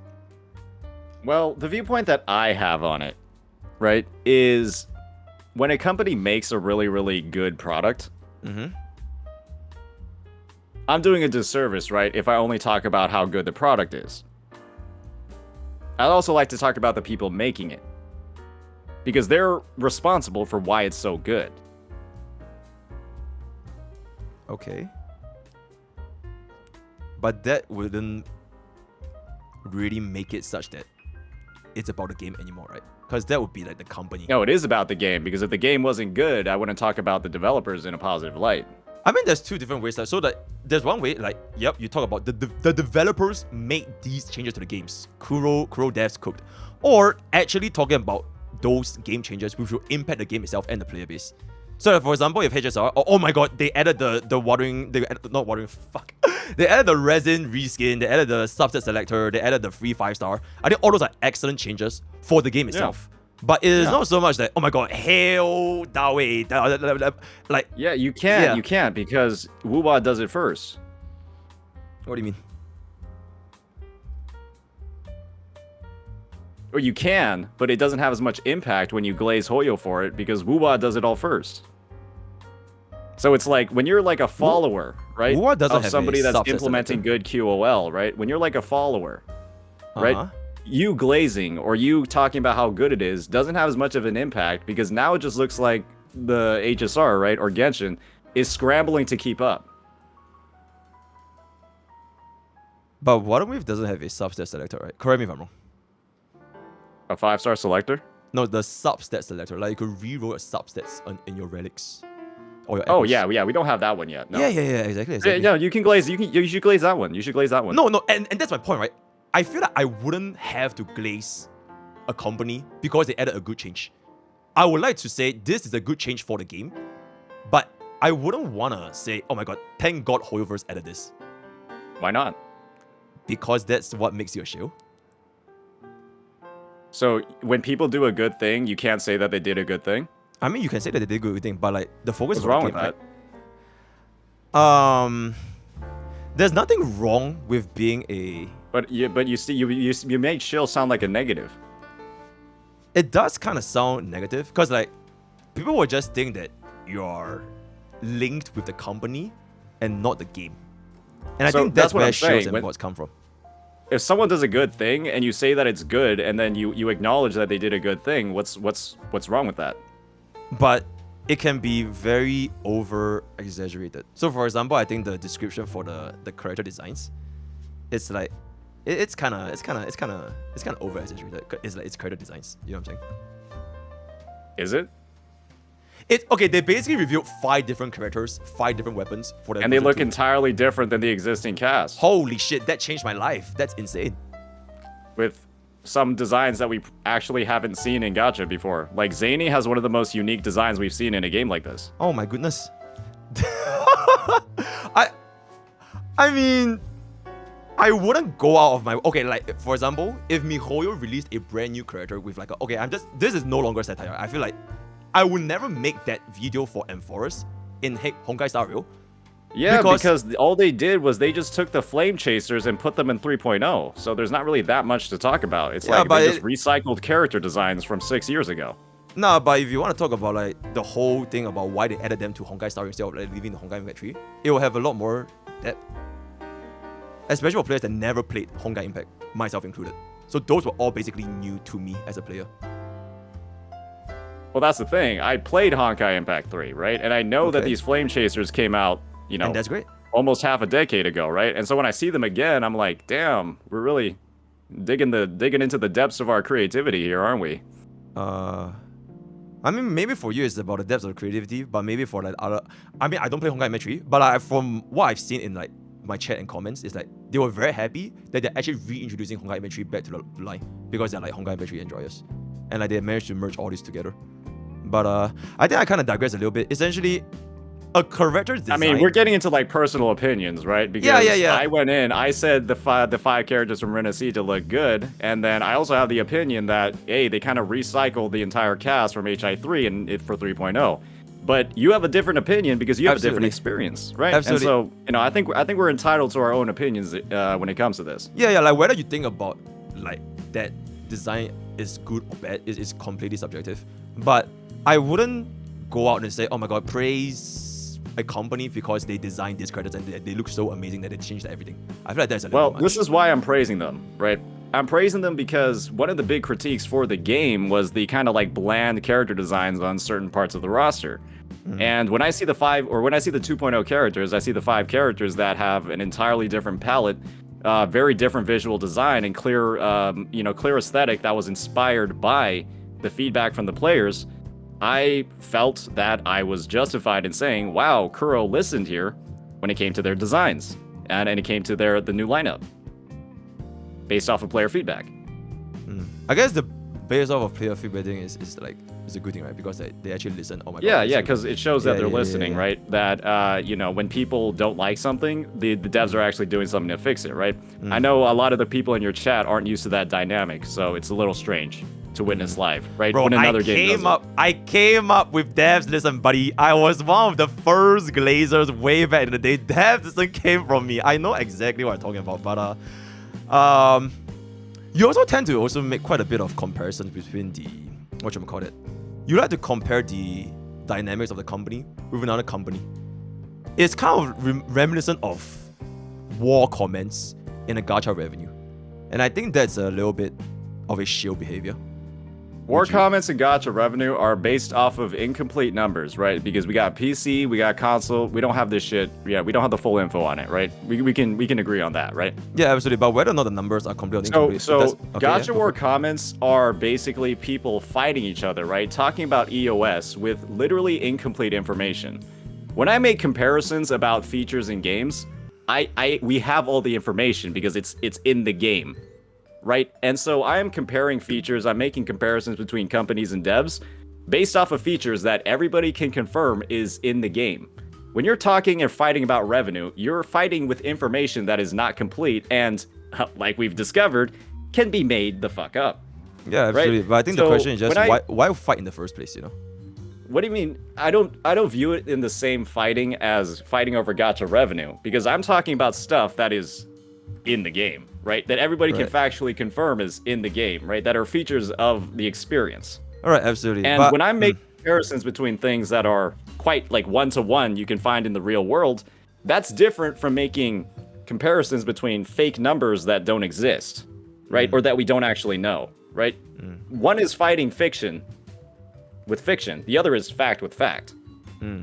Okay, firstly, I think the gacha review thing, I feel like having estimates is quite interesting because technically they are subjected to the same estimates. So even if they are not completely factual, they are under the same parameters. Or at least that's what I would think, unless there's a literal Hoyo employee there manipulating numbers. Like if everybody's under the same parameters, even if they are not all exactly down to the last accuracy, it might paint a little bit of a picture of like the trends and overall statistics of the revenue. But honestly, I nobody gives a shit. Like, people with actual intelligence won't give a shit about that because what your game makes doesn't determine if the game is good. Which kind of brings me back into whether or not you're comparing gacha revenue or whether or not you're comparing actual in-game things in Kuro games. Making the comparison between one company to the other company, it seems like shield behavior because like I feel like every time is like oh my god, what is HSR doing? Look at how great Kuro games are. Why can't Hoyo do this? Oh my god, Kuro games did this. It kind of makes it seem like, or rather, my thought process is I wouldn't need to go out of my way to say how bad this other company is for me to showcase how good my own product is. And I think that's kind of what I'm getting from yourself, which is I think you make quite a bit of comparison between both companies to highlight the features of Wuthering Waves. How many people do you think that play wuwa right now have played Genshin in the past? Man, I would say like more than half. More than half, right? Probably like a significant portion of the populace, right? Mm-hmm. Do you think people like hearing about how good the game that they're playing is in the gacha space? Oh, absolutely. Yeah. And the thing is, why do you think people are not playing Genshin Impact and playing Wuthering Waves instead? You're talking about the entire player base for Genshin Impact? Or like... No, I'm saying, why do you think people that quit Genshin Impact are playing Wuthering Waves? They like more things in Wuthering Waves. They have things that Genshin doesn't have. And so, me highlighting those things is, in a sense, me appealing towards an audience, right? That wants to hear about that. So you're feeding into the community that wants to hear bad things about Genshin Impact? No, not necessarily. I'm feeding into the community that wants to understand and fully realize the value of what they're experiencing, the value of what their game is. And the only way to deem something as good is to compare it to something else, right? If there's only one singular thing, right, that has no comparisons, that has no competition, how can you say it's good or bad when it's the only thing? You can't. You have to compare something to say it's good, right? But it doesn't have to be something that is continuous. I think at the start, like when it first launched, there was definitely a huge population of content creators who made the comparison of Wuthering Waves to Genshin Impact, because it really was like the Genshin killer, right? It's the open world, combat, everything, and like they did a lot of things that Genshin stepped on. But towards that first initial launch, everything that Wuthering Waves are doing, they are doing for Wuthering Waves, right? They are optimizing, they have quality of life, the ecosystem, etc. I feel like you wouldn't need to make a comparison just to illustrate that these are good systems, because players that play Wuthering Waves would know that they are good systems and they play Wuthering Waves. So it kind of makes it more like you're trying to convince that not so much that Wuthering Waves is good, but more like Genshin is bad, don't play Genshin, or like Hoyoverse is bad because they have been making this game for 5 years and they haven't changed it. I'm not defending Genshin by any means. I barely even play Genshin, but like that's what I'm getting from like your POV when it comes to explaining the terms in Wuthering Waves. Well, you could also view my content, right?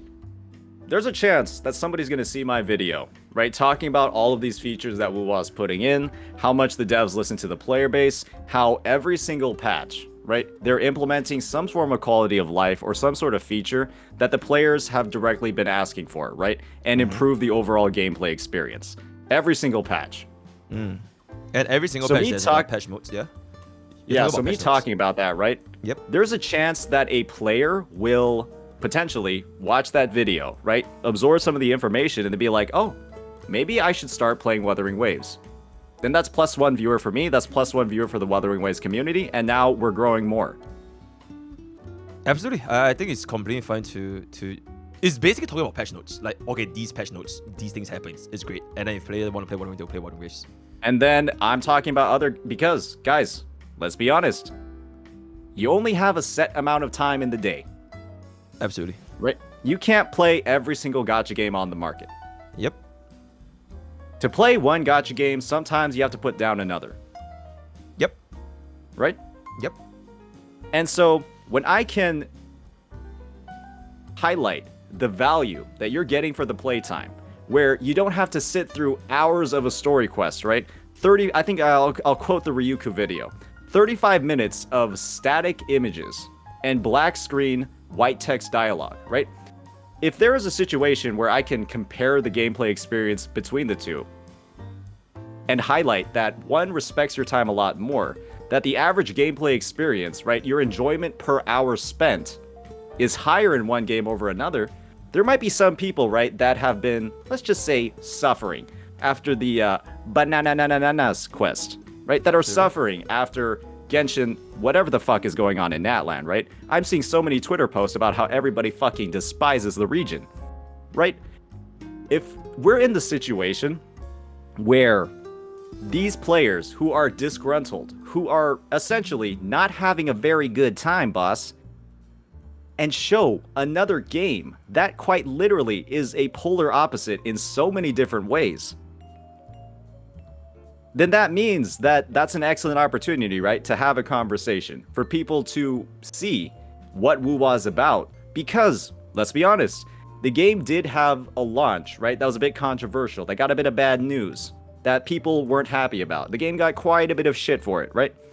And with the story progressions, critiques over there, there's a little bit of other stuff going on as well, right, in that avenue.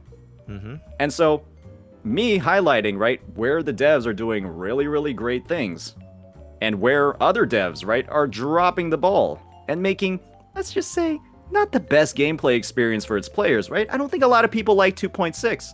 A lot of people called it the worst patch in gacha gaming. You might be able to agree with that. I mean, if we're talking about story, sure. But I wouldn't play Honkai Story just for the story. I play Honkai Story for Honkai Story. Oh, yeah, okay. I'm just saying, some people, they value story a lot, like Ryuku Sensei. Yep, Right? absolutely. Some do. Exactly, right? And those players, right, they might be like, well, fuck this shit. I don't want to play this game anymore. I feel like I'm wasting my time hearing about monkeys and Rappa talk about bananas. All these are I don't like subjective, that. I don't want that anymore. It's subjective, and I'm talking about the people that, sit on the side of not liking that. Okay. I feel like all these are kind of subjective. You are basically saying, you're highlighting how these other Hoyoverse games have, like, quote-unquote, dropped the ball, so that you can now highlight what Wuthering Waves have, and you can draw in the player base to +1 viewer, +1 Wuthering Wave community, right?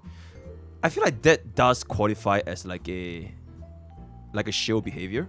Because if I were to take myself as example, I wouldn't go out of my ways. Oh my god, look at Water Whoa, Waves. Pokke, Or like, Pokke, yeah? Pokke. That is a crazy thing to say. So up? me wanting more players to play my game and more people to view my content is shill behavior from a CC? No. But if you want to make a comparison between other companies, then I think it does. Because like why do you need to say or try to point out that point when Watering Waves itself can just do it anyways? You get what I'm saying? Like, if they want to play Watering Waves, they can see what Watering Waves has. Because they want to play Watering Waves. For the ecosystem, for whatever combat it is. Because they want to play Watering Waves. It almost kind of sounds like you are basically... Don't look at those other things, but look at me instead. So it's almost like, you know, like how gacha revenue... Hoyo shows always versus Kuro bots. Oh my god, Wawa dead game. Or like Honkai Star dead game. Xenozone Zero dead game. Play this game instead. I only play this. That's what I'm getting from this.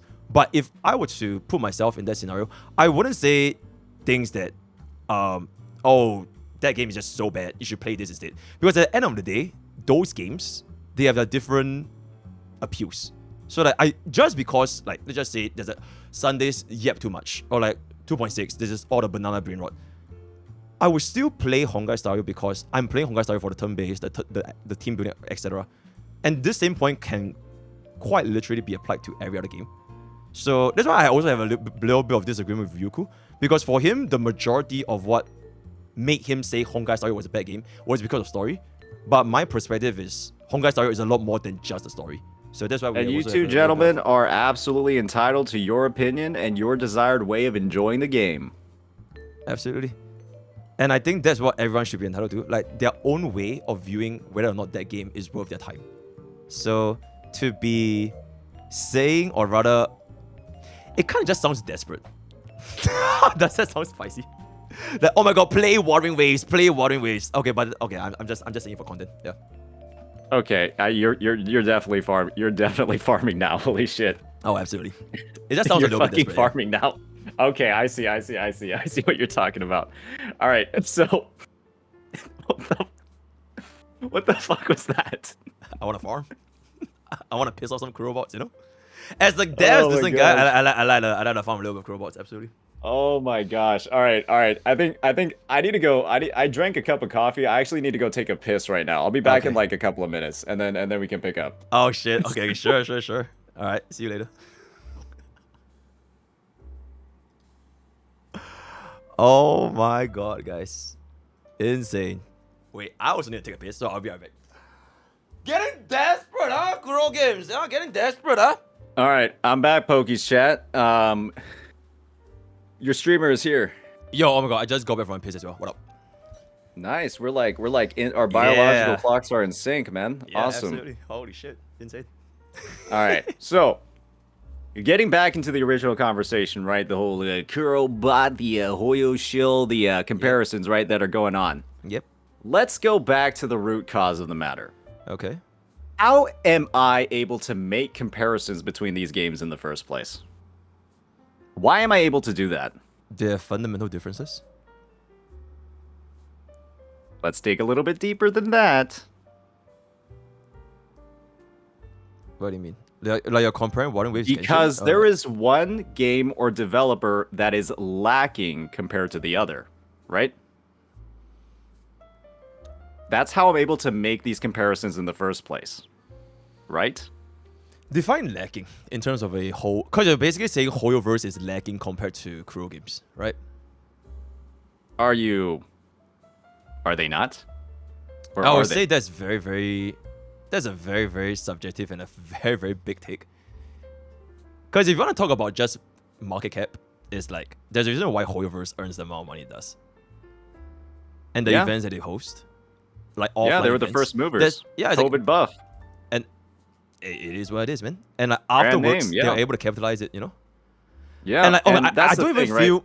Okay, like, I don't even feel comfortable saying this. Because for me, it just feels so... like I have to say, oh my god, this company is so good.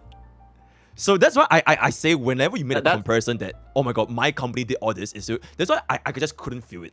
Like I would never say, oh my god, Kuro is the best because they have that. Oh my god, they just make all this money. It just feels so wrong. See, that's why I had that the feeling thing. of you being a shill because you constantly say this with like your videos comparing Kuro games to developers. That's the only argument that the Hoyo shill side brings to the table. Oh my god, my game makes so much more money than yours. That automatically means it's better in every single way. That's the gacha revenue. That's the gacha PvP argument there. That's right on the one Hoyo point shill out side. of a lot of points. That's one quite point out of a lot of literally points. what it is from pretty much every angle. Our game makes more money. Wuwa EOS. Hey, oh my god, Firefly's banner made 100 million. Yeah. And wouldn't you say there will be a lot more that goes behind just the raw like revenue? Because they actually made it happen. Okay, so we're on the situation of revenue, right? And let's just be honest, right? Higher revenue doesn't mean a better product, right? Yeah, I'm pretty sure absolutely. Comcast makes a shit ton of money despite Absolutely. being the shittiest ISP, you know, on one half of the globe, Yeah, right? revenue Comcast doesn't makes mean- a fuck ton of money but has terrible service and terrible products, right? Yeah. But just because they make a lot of money, does that mean they're the best internet service in the world? Absolutely not. Fuck But no, Yeah, right? yeah, Let's not play absolutely. games like that, right? Let's not beat around the bush like that, right? it was one point out of like a lot of different points that you could argue whether a company is worse off than the other company. This So is like the for thing. example, if you want to say I'm- Kuro Games is like a good company because devs listened, it's not like Kuro Games are the only company that did devs listened. Of course not. Yeah. Yeah, exactly. So Well, there's one like, can listen better than others. One can listen faster than others. One Maybe- can listen and then actually make changes that the people want. Others can listen, right?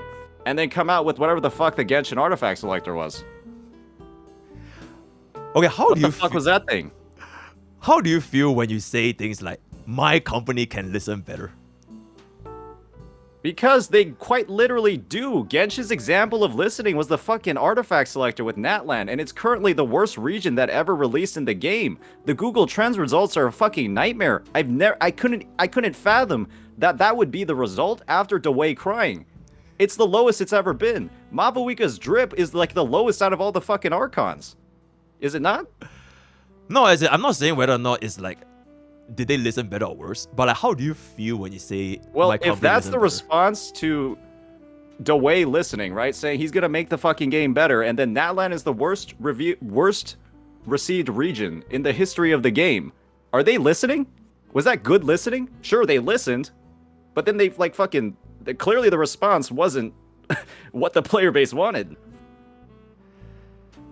I feel like we will never know because I think Chaska did like diabolically well as well. And then there's Yeah, there's because always her gonna be kit always is broken. She literally flies around and defies the laws of exploration in the game. yeah. I just think there's a lot more that goes behind as to whether or not you deem this expansion a success. And I'm not like defending Genshin or Honkai Star Rail or Warrior or whatever, but like there's a lot more than just Twitter liked it or like my YouTube comments liked it or my YouTube comments hate it, because there's like millions of players that are beyond the internet space that actually play the game. And I would say those are probably like the vast majority. I would say people that actually watch YouTube videos and leave comments and actually talk on Reddit or whatever, they are like in the minority. I think majority of players are like just completely unaware of all this. And the fact that a game can still maintain where they are doing at a relatively this comfortable level. Then They there's should no say that they're impetus, there's no need to actually implement meaningful changes, because if they're getting the same revenue streams, if they're getting the same, if they're getting the same success without actually giving good things to the player base, without putting in the effort and quality of life, then why change, right? Why put in the effort? Why listen? Why do things that could potentially hurt your bottom line when everything's just coming in, right? What's the point? I mean, I can't really speak for Genshin because I don't play Genshin really much at all. But I feel like for Honkai Star Rail and Xenosaga Zero, they added changes quite frequently and quite rapidly. At least for those two games. But the thing is, that's the point of comparisons, right? Wuwa is over here. They're making changes faster. They're making changes on a more timely basis. And they're making changes that are just objectively better, right? When it comes to the overall reception from the player base and how they feel about it. I don't think there was a single quality of life change in Wuwa where the player base was like, this is not good, or this needs to be better, or I don't like this.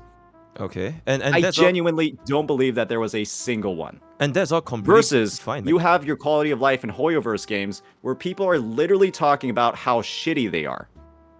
yeah, That's insane. Your quality of life is critiqued for being bad. How do you fuck up quality of life? I just keep thinking about why I said desperate, because yeah, Wuthering Waves made a lot of these good changes, and Hoyoverse may or may not match up the speed, or like they have different quality of life, or like maybe even the quality of life is bad. But it does sound like you are trying to, please play Wuthering Waves, because look at what my company has done for this game. It's funny that you say desperate, because what it sounds like to me is that this kind of hate for comparison, or this critique of the comparisons, are Genshin or Hoyoverse or Honkai Star Rail or ZZZ players who are upset at kind of having their pants pulled down and being almost embarrassed in the gacha space by this smaller company, right? That's making literally billions of less dollars, and they're doing a better job at listening to players. I think it's not to do with people want to avoid it. I think it's just like, or at least for myself, I think it's just pointless to even make those comparisons, because they're all just fundamentally different Well, it games. would be pointless if you were on the losing side. That's the argument that I would bring as well. Define losing side. Well, it's defined in my videos, right? This is the thing. One outcome of me making these comparisons, right, is the player base recognizing across Hoyoverse games that, wow, our devs are kind of dropping the ball. They're not making things as fast as they should. When they do make changes, they could be a lot better, right? And when you see another company in the space that's going ahead and making changes and actually listening and then putting in the changes that players are actually asking for, right? One action that could happen is, instead of critiquing the comparisons and talking about how these comparisons are bad and that they're just shills, the Hoyoverse players just go back to the developers, right? And they say, why don't you guys just do better? Why don't the Hoyoverse devs just do better? And then once things are in a better state, the comparisons will naturally stop. Because the comparisons, again, they're only made because one company in the space is a lot more lacking in what they're doing compared to others. And if that lacking or that disparity wasn't there, it'd be a lot harder to make the comparisons, right? It's hard for me to make comparisons between Adidas and Nike shoes because they're both pretty high quality, right? But if Adidas suddenly came out with shoes that the soles fell off after 2-3 miles of running, then suddenly it's a lot easier to make comparisons, right, between the two companies. Yeah, absolutely. And I'm not saying Hoyoverse is like garbage, right? But there are certain elements of it that are garbage. Like the lack of a skip button for a 5-hour story where, 35 minutes of it are, again, static images and black screens with text. Okay, completely off topic, but nuclear take. I don't think adding a skip story to a story will make a story better or worse. It should just be the story making you not want to skip the first place. I want to hear your thoughts about this, Pokke. No, actually, I don't really care about that, because I'm just not that much of a story guy, but it's just me personally with regards to story. But my opinion on the skip button is that the skip button essentially puts more responsibility on the developers.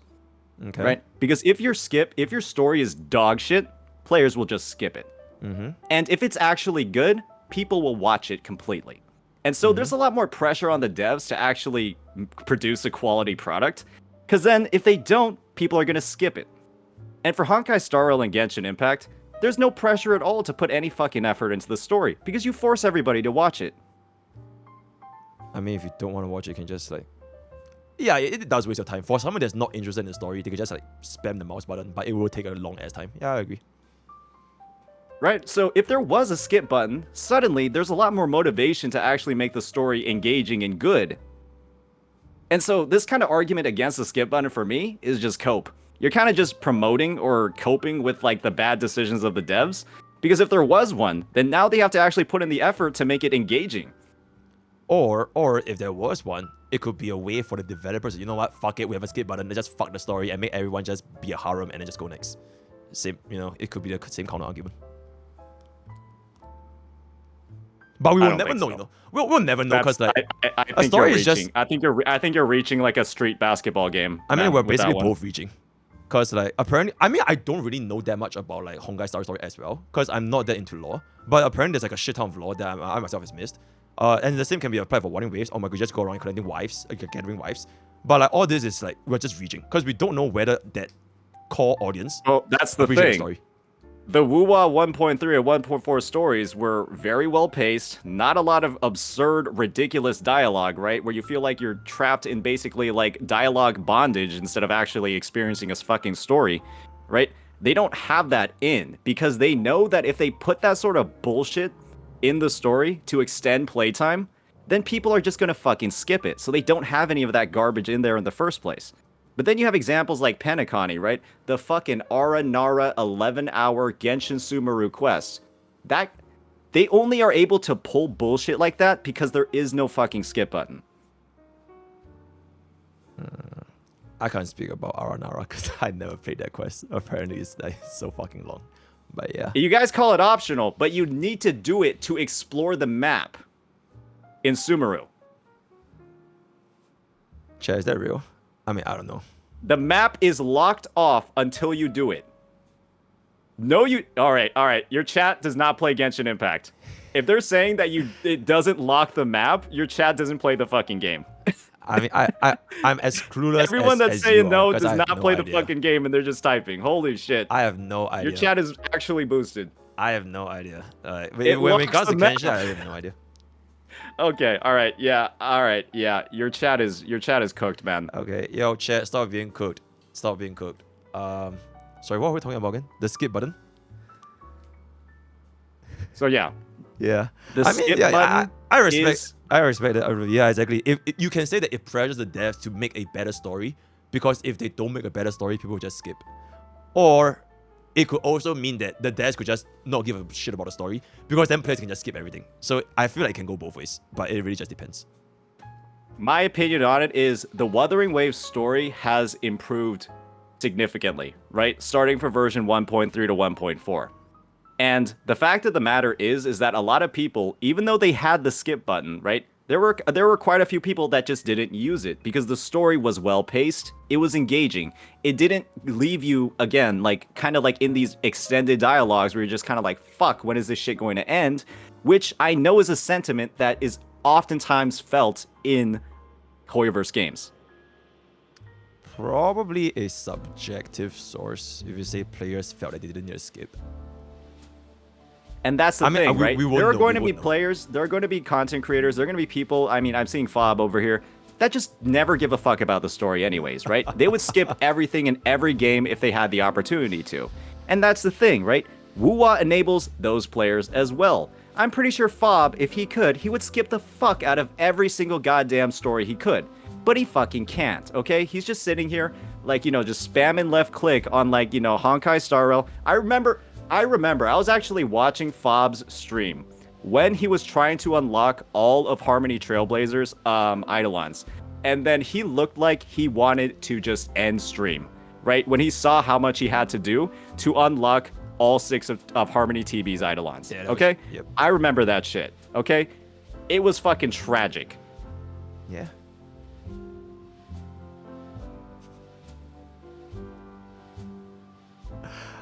I feel like I kind of lost where our original argument is at this point.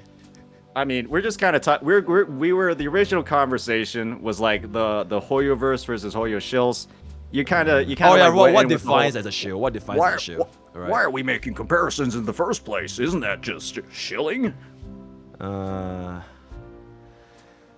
think it's basically from what I see, because before I was a content creator, I have been playing gacha games since like Battle Cats, so I've been playing for like a long ass time. If I like the game, I'll I play played it. 7 Deadly Sins Grand Cross. That was my first gacha game. Yeah, it's like a long ass time. So like for me, if I want to play a gacha game, I want to play the gacha game that appeals to be beyond just like a singular aspect. Sure, that game could have like a shit ton of quality of life, but if I just don't like open world games, then it is what it is. You know, some people like That's- turn-based, some people like the action combat, some people like XCOM, like Ghost Frontline, some people like it really just depends on what they like. So to Yeah, and that's the thing, right? So whether- Everybody yeah, is exactly. entitled. Oh, sorry, go ahead. no, I just want to say like exactly because everybody's entitled to their own decision of what game they want to play. Yeah. Having the pointers or the arguments saying my company is worse or my company is better than the other company, it's either Shilling or like the guy just wants to start a war. It's either of these two. Because it doesn't correlate to what games they're going to play. Whatever the company's going to do. But it does. Because my opinion is, and I'll bring up relevant examples, is when you have competition in the gacha space, Yeah? when you have competition in the gacha space, right? Yeah? What happens, or when you have competition in any space, actually, is that products on both sides of the competition should gradually start getting better, right? Yep. Right? Because when one company comes out with another product that is, in some ways or some aspects better than others, then there is an impetus, right? There's a need to improve the quality of your product. And so when we get into a situation, right, where Genshin, Star Rail, ZZZ, whatever it is, right, they start getting better as well, then now wuwa has even more incentives for them and Kuro to improve their game and make wuwa even better too. So to me, it's about having that sense of competitive atmosphere for one company to genuinely just stop sitting on its fucking ass when it comes to quality of life and when it comes to like the care about and the quality of their game. And what that means is that can just only make the entire space as a whole better. Because now there's competition, there's drive from both sides, right? And what that means is Genshin gets better, Hoyoverse gets better, and then wuwa gets better at the same time. And kind of like outlawing these comparisons or just kind of being like, oh, every game needs to stay in its own lane. You guys can't talk about the other one or you're a shill. Then you're basically saying, hey, we don't want any sort of that, we don't want any of that competitive atmosphere. We don't want any of that, gradual improvement. We don't want people, talking about these games, highlighting what the flaws are so that we can deliver that feedback to the devs. I think that you guys are actively, in a way, making your game worse or not letting your game reach the full potential that it could. I think the point of comparing game to game, it will always be had because it is a game, especially a game in the same genre like Genshin and Wuthering Waves. There will definitely be the comparisons. But the point where I feel that makes, or rather I feel that you're a shill, is because you don't really compare game to game. You're comparing company to company. It's like my company, and you use this term "my company" a lot, which is what makes me feel like you're a shill. Because if you're comparing game to game, yeah, my game does this better. Okay, sure, like they have quality of life. But it has been quite a lot of my company is the better company. And that's what makes me personally, I would cringe if I were to say my company is better. But that's just me. That's the thing. When Hoyoverse does things like put in these obtusely long, incredibly ridiculous length stories, right? And they're doing it across multiple games. Thank God they didn't do it in ZZZ. Hats off to those devs, right? When you're seeing the same kind of trend of just a lack of respect for the player's time, and it's apparent across multiple games, right? In multiple storylines, in multiple patches. Oh, 2.6, awesome, right? It's just, you have to start looking at it from a greater overall view, right? Not just from a game level. This is a practice that they are instituting across their portfolio of games. And so talking about it at the company level, when there are multiple games that are sharing these deep flaws, I don't think there's a problem with that. And let's be honest here, right? I talk about Kuro games, but I'm mainly talking about Wuthering Waves, right? I bring up PGR occasionally. But the real focus is on Wuthering Waves because that's Kuro's biggest game. Yep. They don't have 3 games like Hoyoverse. So kind of reducing it to or I guess expanding it to the company level isn't really in my mind the right context. I guess it kind of does though, because like you do kind of say the company's direction is going to be applied to multiple games in Genshin and like Honkai Star Rail. For example, the story bloating, right? That's why you can compare Story Wuthering Waves. bloating, no skip button. ZZZ has none of those. Yeah, so that's for like Wuthering Waves against those 2 games. But because there's only one Wuthering Waves, you just say Kuro Games as a company as a whole. Yeah, right. Because obviously then, perhaps the conversation's a little bit different, right? If Kuro had more games, right? If they had their own turn-based. Is your chat dented? I literally... What? Why are they... Your chat. All right, sorry. I'm getting stun locked by your chat. They're so boosted right now. Holy Dude, shit. every single time we have this kind of like, actually it's not even every single time. Even I stream normally, my chat will be dented. I can't even fucking do a 0 second normally without them backseating me. Yeah, But it is what it dude. is. Honestly, you should just put in like a kindergarten or like, are you Oh, smarter than a absolutely. fifth Just grader wah. question? And I think your viewership will be cut by like 75%. Oh, absolutely. It's just horrendous, absolutely. But I feel like it still doesn't change the directive or like your agenda where like your company is better than the other company. Like, quote unquote, your company is better than the other company. And you could bring out points that you're competitive. It's good that if a company as a whole is more competitive because their competitors are bringing like more quality of life, therefore my company needs to match up or like do better. And this will technically, it will make gacha gaming better, right? Because if all the gacha games have... Right. That's if my all the meta gacha view on the games- situation. Yeah. Yeah, so if all gacha games have the same quality of life improvements, the competition, everything, then the gacha gaming as a whole, it will be better. But I think what I would... If I were to make the point myself, it wouldn't be so much my company is better than this company. It would more be like, okay, this game has this quality of life, and if you are gonna be playing this game, then like you can see that other games don't have it. There was never a matter of if it's gonna be Kuro games or Hoyoverse or like fucking Riot games or whatever game it is, NetEase. It's just about the game itself, and I think that's the main point that I'm kind of driving at. If that game is better than... If X game is better than Y game, that's good. But if I were to say X company is better than Y company, I think that is... Like, I just wouldn't say it. Because it doesn't really change what a player base is getting. I think we're kind of getting like nitpicky into semantics here. I've already explained the whole like why I call Kuro in this situation. It's because I mainly talk about wuwa. I don't talk about PGR that much. Right. wuwa is Kuro's biggest game. It's kind of like their main game, right? PGR, let's be honest, it makes like 1% of the revenue that wuwa does, right? So wuwa is really like the main game. It's the main competitor, right? wuwa is literally 1v3ing the Hoyoverse games, right? It's a cool dynamic, right? It's 1v3 and like kind of winning, right? It is winning. It is winning in a lot of ways, right? So this is the thing.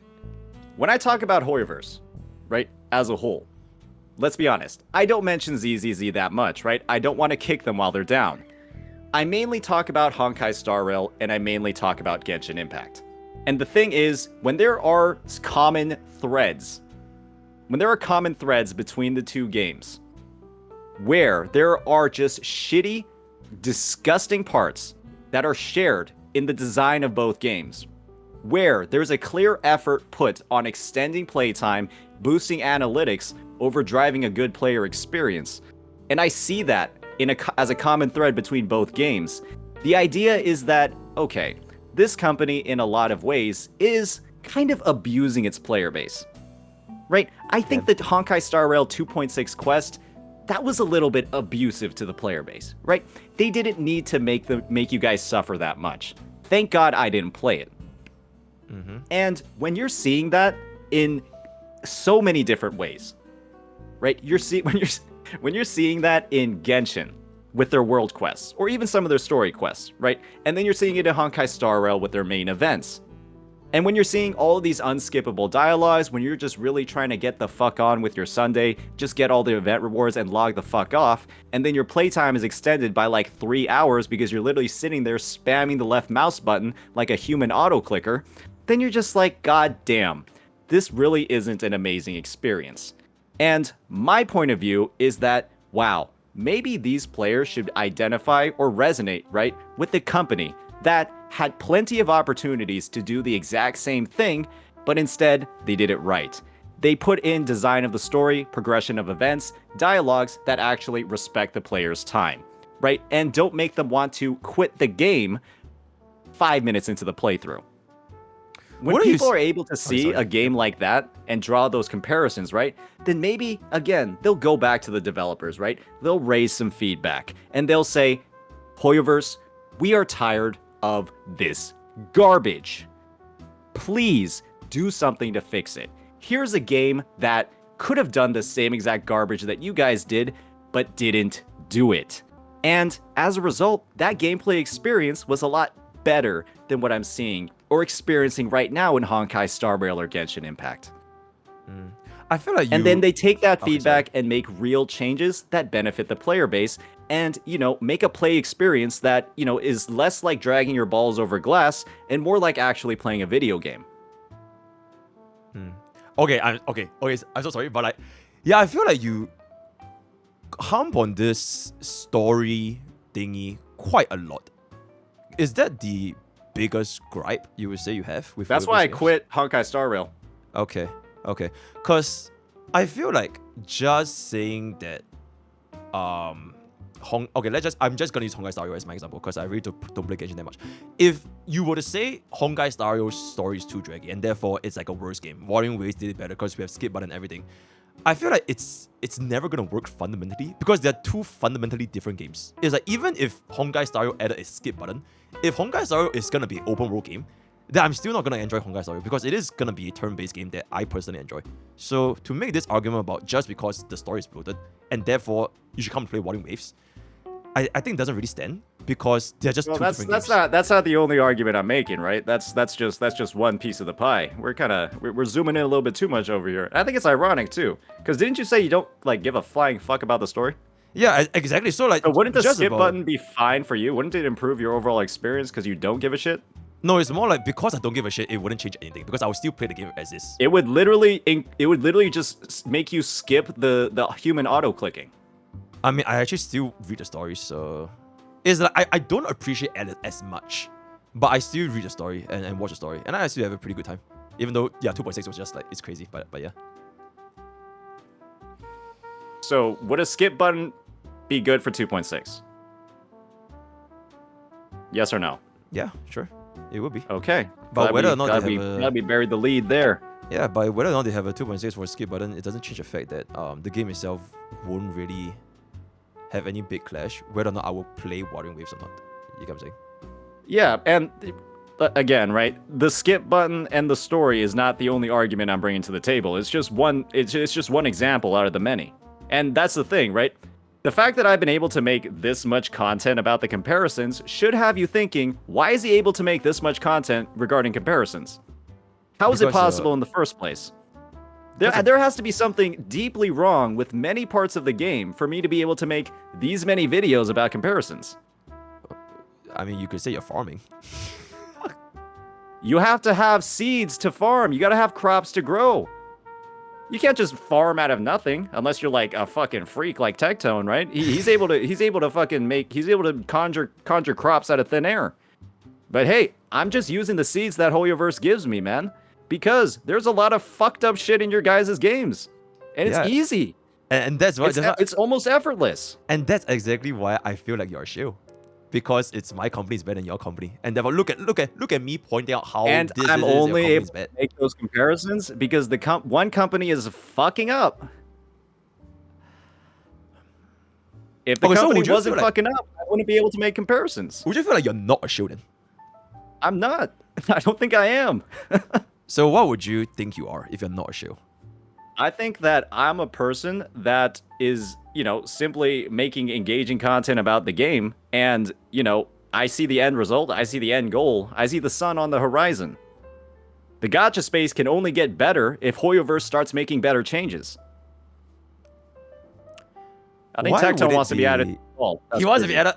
Hey, shut your butt. Okay, I'm just kidding. Okay, one last thing. I just want to say this, and then if you want to add him, we can add him. But one last thing. Why would a gacha space be that critical on which company is the lead? Because technically Hoyoverse is the biggest company, right? They have like the biggest market share and everything. So yeah, it's really. But it still does feel like the Warring Waves, or rather like the leg that you're standing on, is very dependent on highlighting how my company is good and your company is bad. It's not talking about the companies being good. It's about the things that the companies are doing is good. Okay, wait. The changes that the companies are making is good. Okay. Yo, I'm gonna add Tectone. Give me like 1 second. Oh, fucking boy. But you are fine, because Tectone is the probably rank 2 Kuro at this point. But wait, give me 1 second. I know. I'm worried for you, buddy. Yeah, I'm gonna die. All right, he's gonna eat me. All right, give me 1 second. Oh my god, chat, we're dead. Cooked. Yo, hello. Yeah, can you hear me or no? Yeah, Yeah? absolutely. Your mic's Yeah. scuffed. Good morning. Yeah, no, I'm outside. I'm at the gym. Oh shit. What up? Yeah, so first of all, St. Tontes, pleasure to meet you. First time talking on voice. Big fan Yeah, of your great to content. meet you I think as you're well, doing great stuff for Weathering Waves. Yeah, Awesome, so dude. I think it was important for me to be added to this call, obviously, because, we got the rank 1 Kuro shill, and we got the rank 1 Hoyo shill, both in the same call. And then we got me, an enjoyer of both Kuro and Hoyo verse. Nah, you're a You know You're a what I'm saying? Kurobot. You're a Kurobot. Okay, so let me ask you a question. So what were the last 3 gacha games I played on my stream? Zenless. Girls Frontline, Zone Zone Zero, and Honkai Star Rail. I don't touch Wuthering Waves unless there's an update because I am a gacha enjoyer, not a company enjoyer. I have loyalty to no company whatsoever. I have loyalty to good games. And that's it. So that's Okay, why I rank think 1 it's fair tourist, for my me to bad. be Yeah, added. absolutely. Absolutely. I'm a tourist, absolutely. I play what I want when I want. I don't give a fuck whose name is attached to it. Now, let's just be real, Pokke. Your definition of a shill. Let's just hear it. My definition of a show? Yeah, what's your definition of a shill? Comparisons by companies of the game. I think, and let me know what you guys think. Also, I have chat closed, unfortunately, and I hate that I haven't introduced myself. Hello, chat. My name's Tectone. Pleasure to meet you, Boba. I think a shill is someone who's willing to put aside their own good mental fortitude in the pursuit of currency. I don't think a shill is someone who greatly enjoys one game or the other game. It's when they are being disingenuous to a point just to earn $1. Now, I'm going to be real. I don't think either of y'all are shills. I like that Now, would definition. you? Yeah, absolutely. I mean, the shill is being overused, kind of like grifter is on Twitter. The reality is, both you guys are doing an excellent job of representing both games, and I just want to go ahead and tell you here live that I think you're both doing a great job. And I think, my chat, my community on Twitter was getting kind of worried about you guys, so I wanted to step in and just let you guys know that I care about y'all both very much, and I think you should be able to enjoy whichever game you want. However, I would say I think you would be horrifically mistaken to. Have you guys talked about the addendum? There are very clearly different developer teams operating on Honkai Star Rail, Zone Zero, and Genshin Impact. No, Have y'all I talked don't about that? No, yeah, but they're managed by 3 different teams. Yeah. Yeah, I think we would all agree that Genshin Impact's developer team is the worst developer team of the 4. Absolutely, yeah. Yeah. Yeah. And what I don't get is why in the fuck they have not fixed that over the course of 4 years. There's been a popular Twitter thread that popped off with over 5 million views and 46,000 likes from today about how Genshin Impact doesn't feel the same due to the cohesion of the addition of Natlan. And I think it really is a shame. But I think Honkai Star Rail, Zone Zero, and Wuthering Waves have been getting consistently better every single update. Yeah. I'm a little bit mixed on that because the thing is, when Really? it comes Why? to like all those, when it comes to all those different dev teams, right?